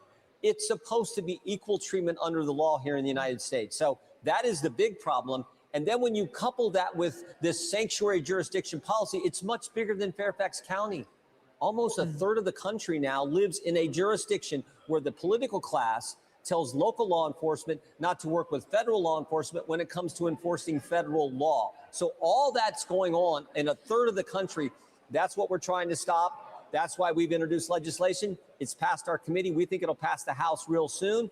And that's why the Justice Department is specifically looking into Steve Descano, because he is not treating people equally under the law. Look, he changed the wording, or someone did on his behalf, to say that was the truth about him, and they just wiped that right out. I'd like to know what he plans to do. Is he going to put that back? Did he mean it? Wow. Well, all right. The timing is interesting too, Harris, because it was shortly after we said we want you to come in to a hearing and answer our questions. Shortly after the Justice Department announces that they're investigating this guy, Shazam, suddenly he decides, oh, I'm going to change that website, and that's really not my policy, even though I told the voters who I'm supposed to represent that it was my policy. Yeah. Look, you mentioned how many other places. Let's look at another one. Critics are going after Maryland Democrat Congressman Jamie Raskin for not understanding sanctuary jurisdictions, or maybe he was faking it. Ignorance. I don't know. Let's watch. I'm curious, why can ICE not pick up, with its massive resources, why can they not pick up the prisoners while they are still being held? Or right before they're about to be released, or at the point of discharge? I don't really understand that. Okay, so again, we don't know if he doesn't understand or if he's faking it, but it's important to note he is the ranking member of the Judiciary Committee. Yeah. Chairman. And ICE will pick them up if they get notified. What happens is they'll send a detainer notice, and then the local jurisdiction, because the politicians have passed ordinances or laws that say you can't work with federal law enforcement, the local jurisdiction will say, we're going to release this guy. They won't notify ICE. They won't tell him when the date is. They'll just let the guy out. I've seen the forms. They actually stamp on the forms, release to the streets. And then, of course, it takes several ICE agents to go out on the street to get this guy who's maybe been let off for an additional crime, who's supposed to be deported, and they got to go out and deal with all the stuff on the street, the harassment, the doxing, the tracking, the being spit on, the being attacked. They got to deal with all that when they could have had one agent show up at the jail and apprehend the guy there. But these jurisdictions say no. They give ICE the finger and they let this guy out on the street. Well, and it's more dangerous to go after somebody when they think that they have freedom, and all of a sudden, however illegal that freedom may have been gained, all of a sudden they want to fight. Real quickly, do you believe Raskin, or do you think he's just not really clear on what he's talking about in terms of jurisdiction? I think it's all part of the left and this attack on ICE. I mean, understand what the left has done. During the Biden administration, they let in 10 million illegal migrants. Then they create sanctuary jurisdictions all over the country, representing almost a third of the population, where it becomes difficult to remove those illegal migrants, even when they commit another crime. And then third, they defund ICE. They defund the guys who do the removing. So that's their three-part plan. And Descano has taken it a step further. Descano says, I'm not even going to charge him. I'm just going to let him go. That is how ridiculous the left has become. And that is why we had the hearing yesterday. And frankly, that is why the Justice Department is investigating Mr. Descano's office. Right. And it's hard to believe then that, based on what you just laid out, that the ranking member, the top Democrat on the Judiciary Committee, doesn't understand the jurisdiction laws about sanctuary cities and states. Yeah, I think he understands. We'll say he's faking the funk. All right, good to see you. Thank you. Peace. Here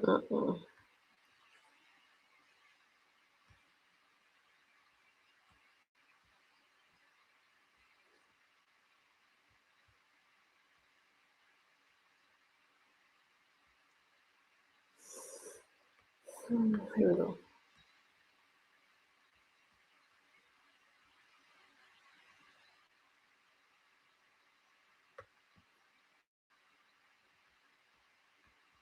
Charging an Iraqi national with carrying out at least 18 terror attacks against U.S. and Israeli interests in Europe. And he allegedly had his eyes on sites here in the United States. Brian Gann is live in our New York newsroom with the latest on this one. This is very concerning, Brian. Yeah, it is, John. Mohammed al-Sadi is expected to make his first court.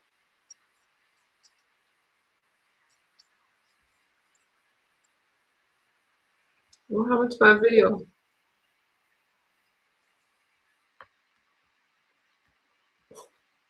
I'm so sorry, you guys. I must be tired because I don't know what happened to my video. Hang on.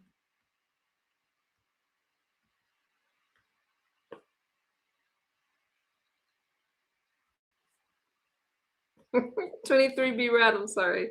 Ah, it's my brain. I got you. I meant to go here. Nearly a year ago, President Trump and Elon Musk's relationship was basically in tatters, This as is where we're Musk supposed to was go. posting about the president appearing in the Epstein files, which we didn't know about at the time, also calling for a third Trump impeachment. That was when the president responded by saying that Elon Musk had, quote, lost his mind.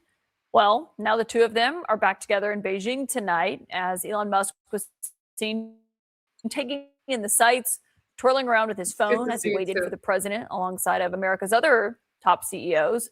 He was also seen in that photo op with Apple CEO Tim Cook, as he also walked around with his 6-year-old son at those high-level meetings that have been playing out in Beijing.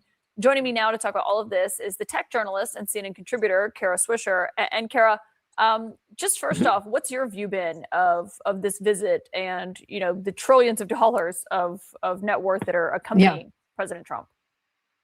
Well, he took, 17 CEOs and just 3 diplomats on the plane. I mean, it feels like a Chamber of Commerce meeting to try to drum up business for the United States when there's some very serious issues, as you just noted earlier, about Taiwan and some other things that Xi was there in a very strategic way. This felt more like you want to buy some planes, but that's okay. That's one way to do diplomacy, I suppose. And Elon being there, breaking up is hard to do, I guess. And so they're back together because the money and the convenience and the things Elon wants, especially as he moves into this next period where he's going to take SpaceX public and stuff like that. So he wants to cooperate with the current administration. Yeah, I mean, and China is the most important market outside the United States for Yeah, Tesla. He's for got him, a big for factory sure. there, Yeah. makes half of their cars. Do you Mhm. think that is what has played a role in the mending of this relationship between the two of them? Because he wants to be able to go with the president on trips such as this? Well, everything is transactional with these people. Every one of them on that plane was transactional, whether it was the NVIDIA CEO or Tim Cook or anyone else. These are people with different things they want from the president and from China. In case of Apple, they have extensive consumers. They have extensive amounts of consumers and creating stuff there.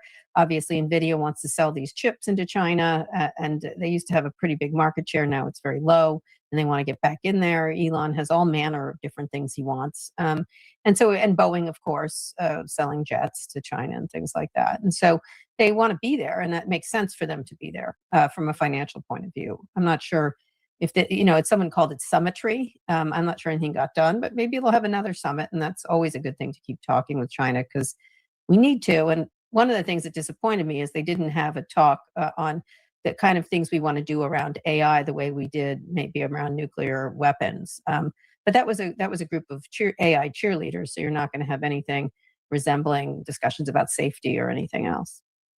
It also, I mean, it's a reminder of the stark contrast in the first Trump term and how the business community treated the president then and what we're seeing now. I mean, so many people were critical of that inauguration seating chart, Sort of, but yeah. this is kind of evidence of probably a big driving factor for that. So they could go on trips like this. Well, as I said, it's a coin-operated presidency, and they figured out very quickly that you put money in and you get stuff out. Like Andreessen Horowitz spending the most money towards the midterms. They understand it's a very small amount of money to spend $115 million because they get so much more. They get billions and billions out of it, and so they've sort of figured out it's a cheap way to get what you want, and that's what they're doing. And they will continue to do that because shareholders, as I've said over and over again, are their biggest goal, and that's fine, I suppose. That's what they're doing, but it's pretty explicit.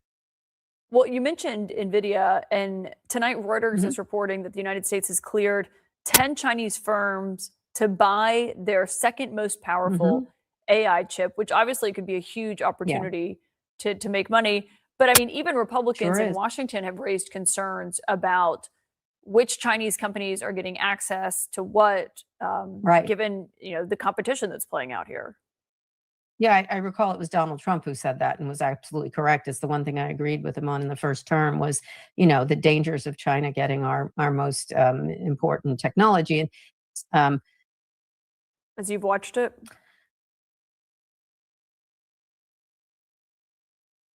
I try to play from the right and the left, but that's giving me a headache. Besides that first part of it, I can't. I tried. When I have more rest, I can do a better job with that. I can't, you guys. Let me turn myself up and you guys up a little bit. I just feel, when you hear something that's so biased, it's hard to sit through it. I can't do that.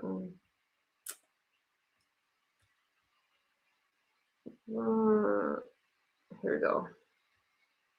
This is more like it. Don't be mad at me. But I try my best. I just can't today. Here we go. Great stay. It was an amazing period of time. President Xi's an incredible guy. Got a lot of great trade deals, including over 200 planes. 23 Brad, I tried. 750 planes, which will be by far the largest order ever if they do a good job with the 200, which I'm sure they will. And that's General Electric also, the engines. So they're buying General Electric. So it's approximately 450 engines, 200 planes, and a promise of up to 750 if they do a good job. We had an amazing time. It was a very historic. Oh, look who we have. Oh, look, David. It was a very historic couple of days, I think. Really amazing. Sir, I know there'll be a lot of questions around the China trip, but just first on Iran, have you rejected the latest proposal from Iran, or where does that stand? Well, I looked at it, and if I don't like the first sentence, I just throw it away. What was the first sentence? An unacceptable sentence. Because they fully agreed, no nuclear, and if they have any nuclear of any form, I don't read the rest of it. 20 years is not enough for you. It's got to be a permanent. No, 20 years is enough, but the level of guarantee from them is not enough. In other words, it's got to be a real 20 years, not a big. It means you got to get all the fuel out and no more production. We have to get everything, but we're not even talking about, I call it the nuclear dust. Came up with a term which seems to have got on. I'm talking about because they would not remove the. They said that they can't remove it because they don't have the technology to remove it. They don't have the type of tractors. They say the only one, they told me directly, they said the only one that can remove it is China or the U.S. We're the only ones with the equipment. They said you were right. It is a complete obliteration. With that being said, I want to get it. And they agreed to it, but then they took it back, but they'll agree to it eventually. Can I ask you about Taiwan? What did President Xi say to you about Taiwan? And what did President Xi say to you about Taiwan? And are you still going to approve the arms sale? So President Xi and I talked a lot about Taiwan. He thinks they cannot have anything to do with what they're doing. I mean, he's against very much what they're doing. We talked about Taiwan. We talked about Iran a lot. And I think we have a very good understanding with both. On Taiwan, he does not want to see a fight for independence because that would be a very strong confrontation. And I heard him out. Are you going to see your word? No, I didn't make a comment on it. I heard him out. I have a lot of respect for him. On Iran, it's very interesting. He feels strongly they can't have a nuclear weapon. He said that very strongly. They cannot have a nuclear weapon, and he wants them to open up the strait. But as he said, they closed it, and then you closed them with a smile. That is true. We control the strait. And they've done no business, literally they've done no business in the last 2.5 weeks, which is approximately $500 million a day. So we have, we're doing very well on all fronts. Before we leave Taiwan, Mr. President, President Xi said that there was a risk of conflict with the US over Taiwan. What's your response to that? I don't think there's a conflict, other than we don't need their strait. We don't need the Taiwan, Mr. President Xi said there was a risk of conflict with the US over Taiwan. No, I don't think so. I think we're going to be. I think we'll be fine. He doesn't want to see. He doesn't want to see a war. And you have two things. You have the Iranian situation, and that I think we agree almost entirely, other than he's a buyer and we're not. We don't need it. And on Taiwan, he doesn't want to see a movement for independence. He says, look, we've had it for thousands of years, and then at a certain period of time it left, then we were going to get it back. And the Korean War, a lot of things happened, and all this. But on Taiwan, he feels very strongly. I made no commitment either way. See what happens. What about the arms sales to Taiwan?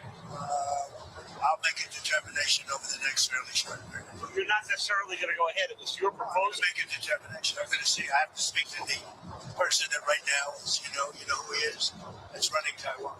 Mr. President, did President Xi make any firm commitment to put pressure on the Iranians to reopen the Strait of Hormuz? I'm not asking for any favors, because when you ask for favors, you have to do favors in return. We don't need favors. We've wiped out their armed forces, essentially. We may have to do a little cleanup work because we had a little month-long ceasefire, I guess you'd call it, but we have a blockade that's so effective. That's why we did the ceasefire. We really did the ceasefire at the request of other nations. I wouldn't have really been in favor of it, but we did it as a favor to Pakistan, who are terrific people, the Field Marshal, and the Prime Minister. But President Xi and I agree on many things, and we agree very much on trade. We're going to be doing a lot of trading. Our farmers are going to be taking in mean, our farmers are going to be very happy with the deal we made. If you instinct that he will put pressure, that he will try and get them to ask him to put pressure because I don't need favors. I think he will. I think automatically he'd like to see it opened up. He gets about 40% of his energy or his oil from that, from the strait. We get none. We don't need it. Mr. President, on Truth Social, you said that President Xi had made a reference to the decline of the U.S. We didn't hear him say that. Maybe it was something he said in private to you. So what was it, first of all, that he said that prompted you to do this? He made a statement. It might not have been from him. It was somebody, but they talked about the decline. But he said today, and he said it very publicly, he said the U.S. was declining for the last 4 years. And he said what President Trump has done in the last 15, 16 months has been virtually a miracle. He said we have the hottest country anywhere in the world. But he said that it was a declining country. Under Joe Biden, he said we had a seriously declining country, which we did, with people pouring in from all over the world, from prisons and everything else. He said what President Trump has done has been a virtual miracle. It's the hottest country anywhere in the world, and it is, yeah. Mr. President, on a different subject, on Cuba, there's reporting that Raul Castro could be indicted by the DOJ, I believe. What does that mean? Well, I don't want to comment on that. I'll let DOJ comment on it. But they need help, as you know.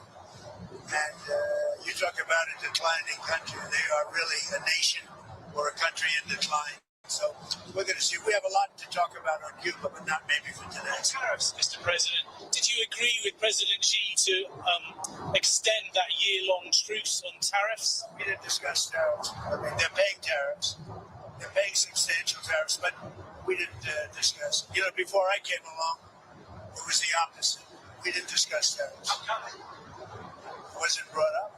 Mr. President, you said in January to us that you were going to bring up the expansion of their nuclear program. Obviously, they've got 600 weapons now, by the Pentagon's estimate, going to 1,500. Did that come up? Did you succeed in getting them into any form of arms control? Or remember we discussed New Start? You're talking about China.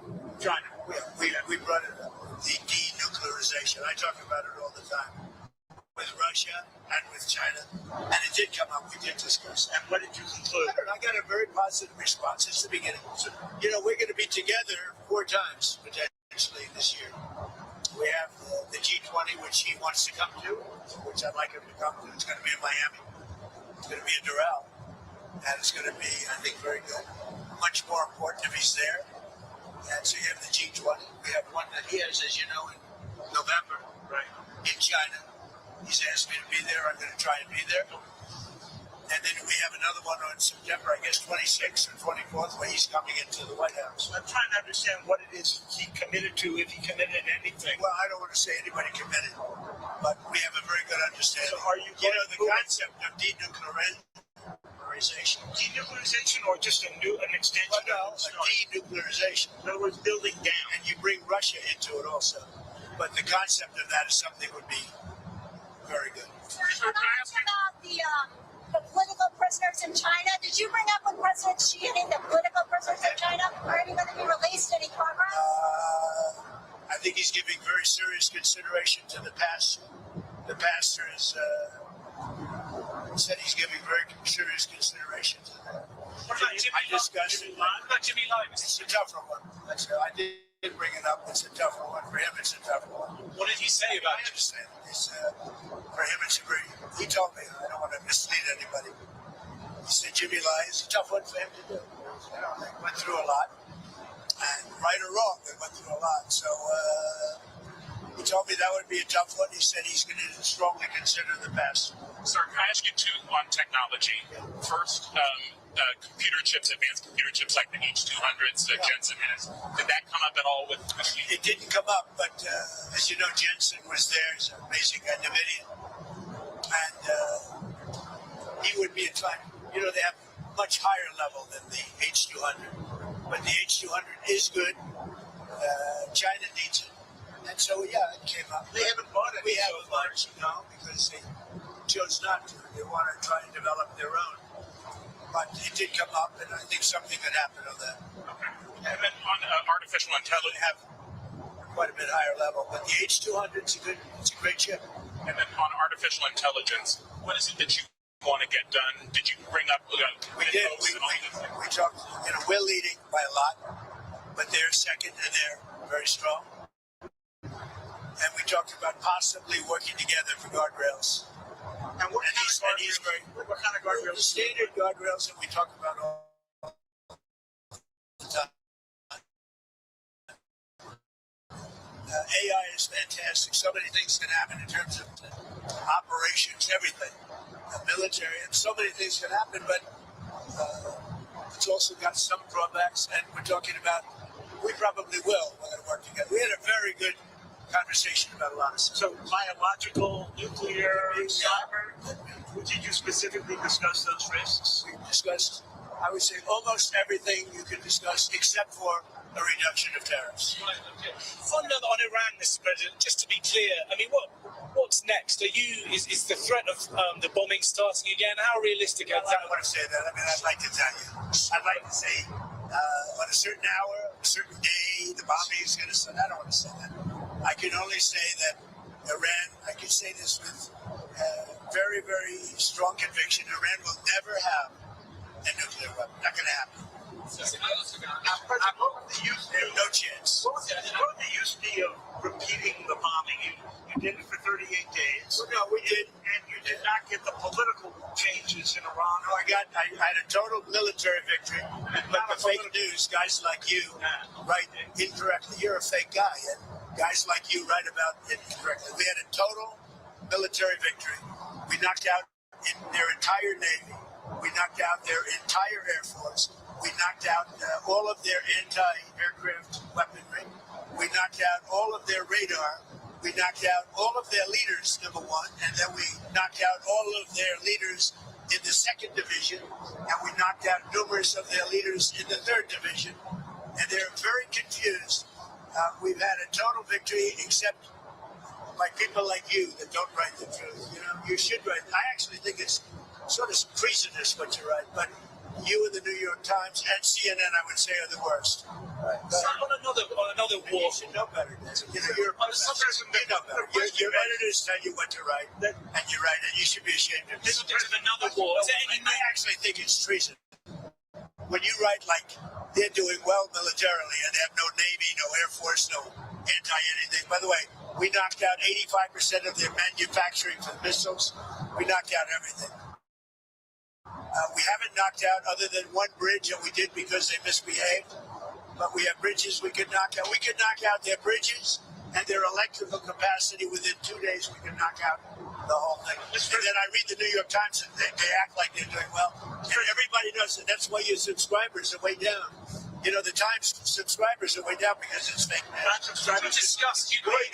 Way down. Did you discuss Ukraine at all with President Xi? And is there any movement on that? I did. We discussed. Well, it's one that we'd like to see settled. Until last night, it was looking good, but they took a big hit last night. So it's going to happen, but it's a shame. 25,000 people died last month. Yeah. Admiral Cooper of CENTCOM was asked yesterday about the strike on the girls' school on the first day of the war. Oh, it's under investigation. You're talking about the original. Yeah, it was the only case of investigation at the moment into civilian casualties. I think we have a couple of things under investigation, but that is under investigation. Are you able to confirm yet that it was a US missile? You will? BBC for the radio. Fake BBC. You mean the ones that put AI in my mouth? The ones that had me saying a statement that they now admit was not true? That the ones that put terrible words in my mouth and then had to admit that it was fake? The ones that are being sued now for $5 billion and don't know what to do? You with BBC? They're another fake outfit. Yeah. About the deals in China, did you get a deal on soybeans? The farmers. The farmers are going to be very happy. They're going to be buying billions of dollars of soybeans. Yeah. Sorry, well, we were talking about Britain, but Keir Starmer, the Prime Minister there, is in a lot of trouble. I know you were asked about this. Well, he's in trouble for 2 reasons: energy and immigration. He's very bad on energy. He should open up the North Sea. He's got a coal mine, and he should open up oil in the North Sea, and he doesn't.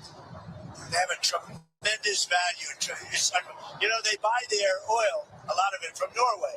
Norway gets it from the North Sea. Not as good an area as Scotland and the UK has. So they're paying Norway a fortune for oil that they take out of the North Sea. Do you think Starmer's going to survive as Prime Minister? It's a tough thing, unless he can straighten out immigration where he's weak. And if he doesn't start drilling and stop with the windmills all over the place that are causing havoc. They're causing havoc. Most expensive form of energy. They kill the birds. They're unsightly. They're ruining the landscape. If he doesn't stop with the windmills, he's got to do energy. He's got to open up the North Sea. He's got one of the greatest oil finds anywhere in the world, and he's not using it. And I tell him that. He's not using it. Should he quit? The oil companies call me every day. Please, we want to go to the North Sea. He doesn't allow it to happen. Should he quit? I don't say that. I think he's a nice man, actually, but I didn't like when he said we're going to send ships as soon as you're finished with the war. But we're sort of finished militarily, pretty much. But David, we finished probably 70-75%. We didn't finish every one of the things. We'll go back and finish them off. And by the way, and more than that. You saw the reporting on the missile capability, missile launchers that have remained. Yes. No, it's New York Times fake news. The missile launches are probably 80% gone. New York Times said it's like we were hitting them like pinatas. The missile launches are largely gone. The manufacturing of missiles is about 80% to 85% gone. And we know where the rest of it. So if we go in, we'll take that out very early. The intelligence reports seem to indicate, though, there are no intelligence reports. Not for they weren't intelligence reports. They were New York Times fake news. Sir, would you consider lifting the sanctions on Chinese oil companies that buy Iranian oil? Well, we talked about that, and I'm going to make a decision over the next few days. We did talk about that. Do you think Xi felt stronger in his dealings with you than he did the last time? Great relationship last time until COVID came along. I blame them for that. I said it was Wuhan, and I was right. And look, that was a strain on everybody, COVID, and so it affected our relationship at the time. But we always had a great relationship before that and after that, and now it's as strong as ever. I went over to where he lives, which is something that rarely happens. Were you there? I don't know. It's beautiful. It's amazing. People have never seen it before. It's amazing, actually. We had lunch. We have a great understanding. You don't think he feels it's a very positive thing to have these two nations getting along. Mr. President, on Taiwan, you said you were going to check with the president of Taiwan. But the 1982 assurances that President Reagan gave said the United States would not consult with China on arms sales to Taiwan. So it sounds to me like you have consulted. Well, I think 1982 is a long way. It was. That's a big far distance. You dispensed with them? No, I didn't say anything about it. But certainly, he brought that up. He talked about that to me, obviously. So what am I going to do? Say I don't want to talk to you about it? Because I have an agreement that was signed in 1982. No, we discussed arms sales too. And what's his request? We discussed the Taiwan, the whole thing with the arms sales was in great detail, actually.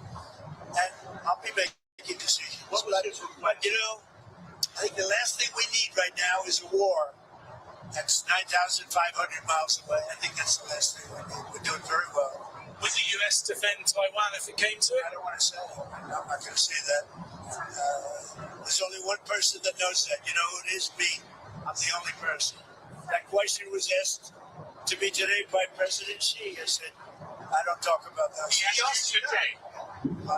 He asked you if you would send troops. He asked me if I defend them. I said, I don't talk about that. Did you tell him that? I don't talk. Did you talk to him about the cyber attacks that he's done in the United States or the MSS has done? I did, and he talked about attacks that we did in China. What they do, we do too. It's like the spying. They're talking about, the spying. I said, well, the spying, we do it too. The infrastructure. Look, no, I'm talking about spying. The question was asked to me yesterday, I guess. What about the fact that China's spying in the United States? I said, well, it's one of those things because we spy like hell on them too. So, what about the fact that China is putting in the U.S. infrastructure code that they could use if you ever decided to come to the well, edge? you don't know that. I mean, I'd like to see it, but it's very possible that they do. And we're doing things to them. I told them we do a lot of stuff to you that you don't know about, and you're doing things to us that we probably do know about. But we do plenty. It's a double-edged sword. So again, on President Xi, a couple of years ago when President Biden met him in San Francisco, he was asked if he thought President Xi was a dictator. Do you think President Xi is a dictator? No, but I think that President Biden was an incompetent president. He gave us the Iran nuclear deal, which allowed Iran to have a nuclear weapon within a matter of years from the time they said, I terminated it.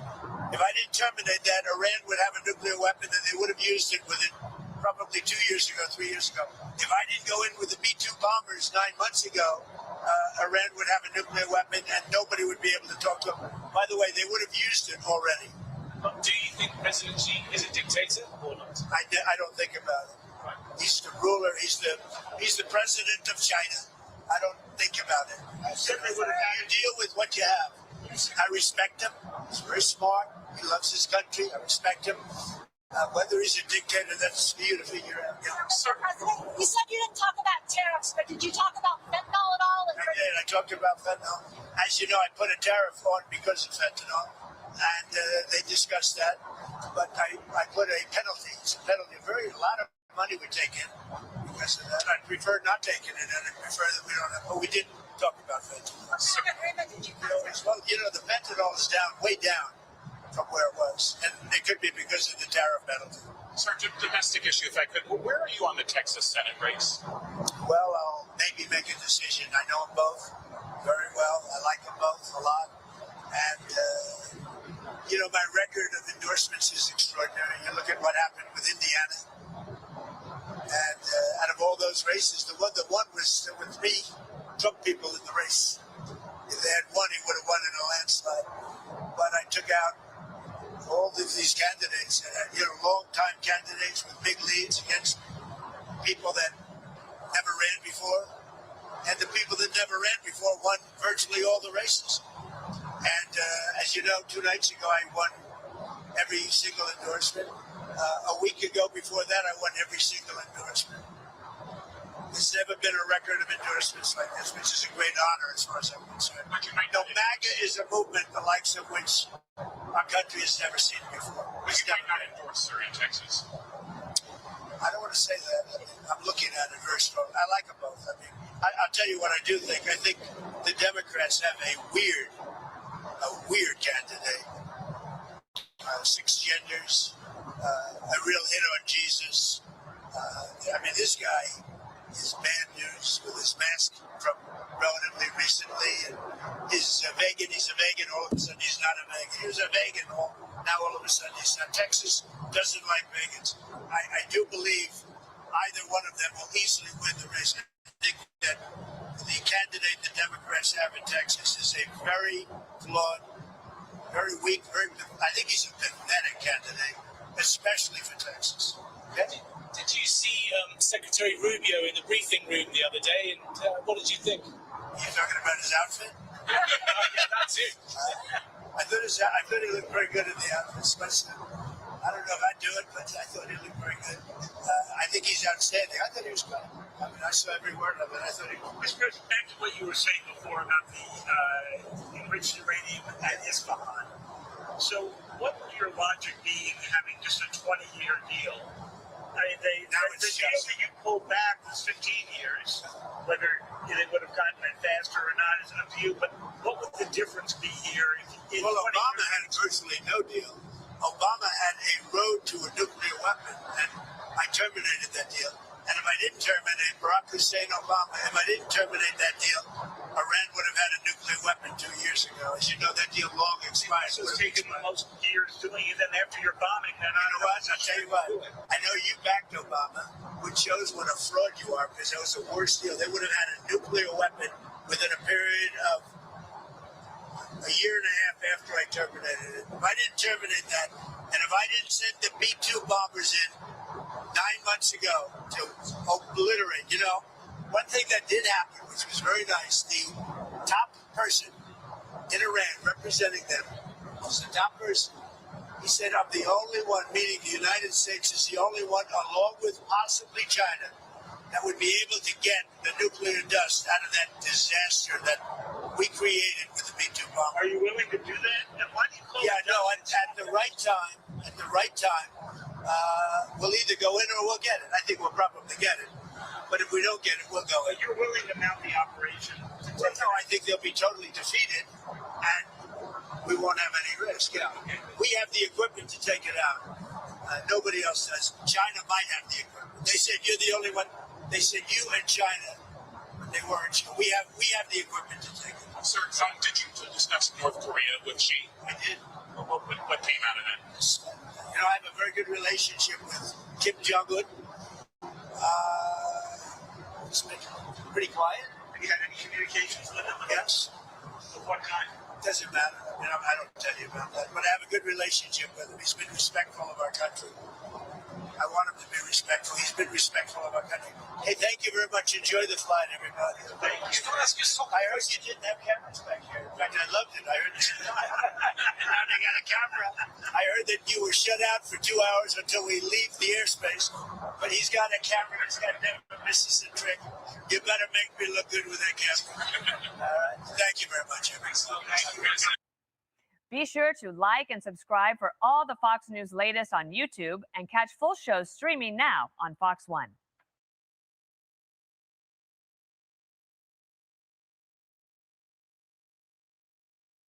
Off the road, Duffy explaining a little bit more earlier today at a press conference.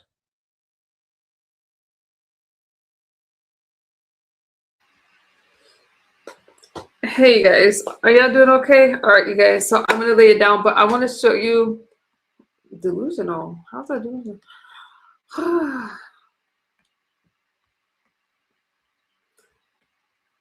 I may not play all of this because it's a little racy. But I told you that Newsom was proposing these tablets for prisoners, which we already have tablets here.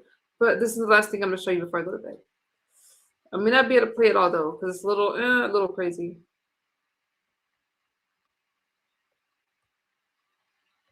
And then we are going to lay it down. Let me just show it to you.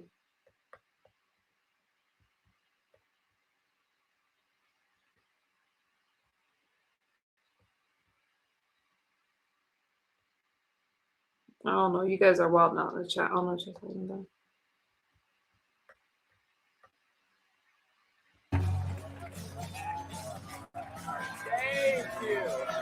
This is my guilty pleasure, but you know. Oh, yes. No, don't throw any 23 money. B-Rad, what's wrong with him? Good evening, everyone. So this week, President Trump arrived in Beijing for a summit with the Chinese president, and he toured the historic Temple of Heaven, where he ran into a familiar face.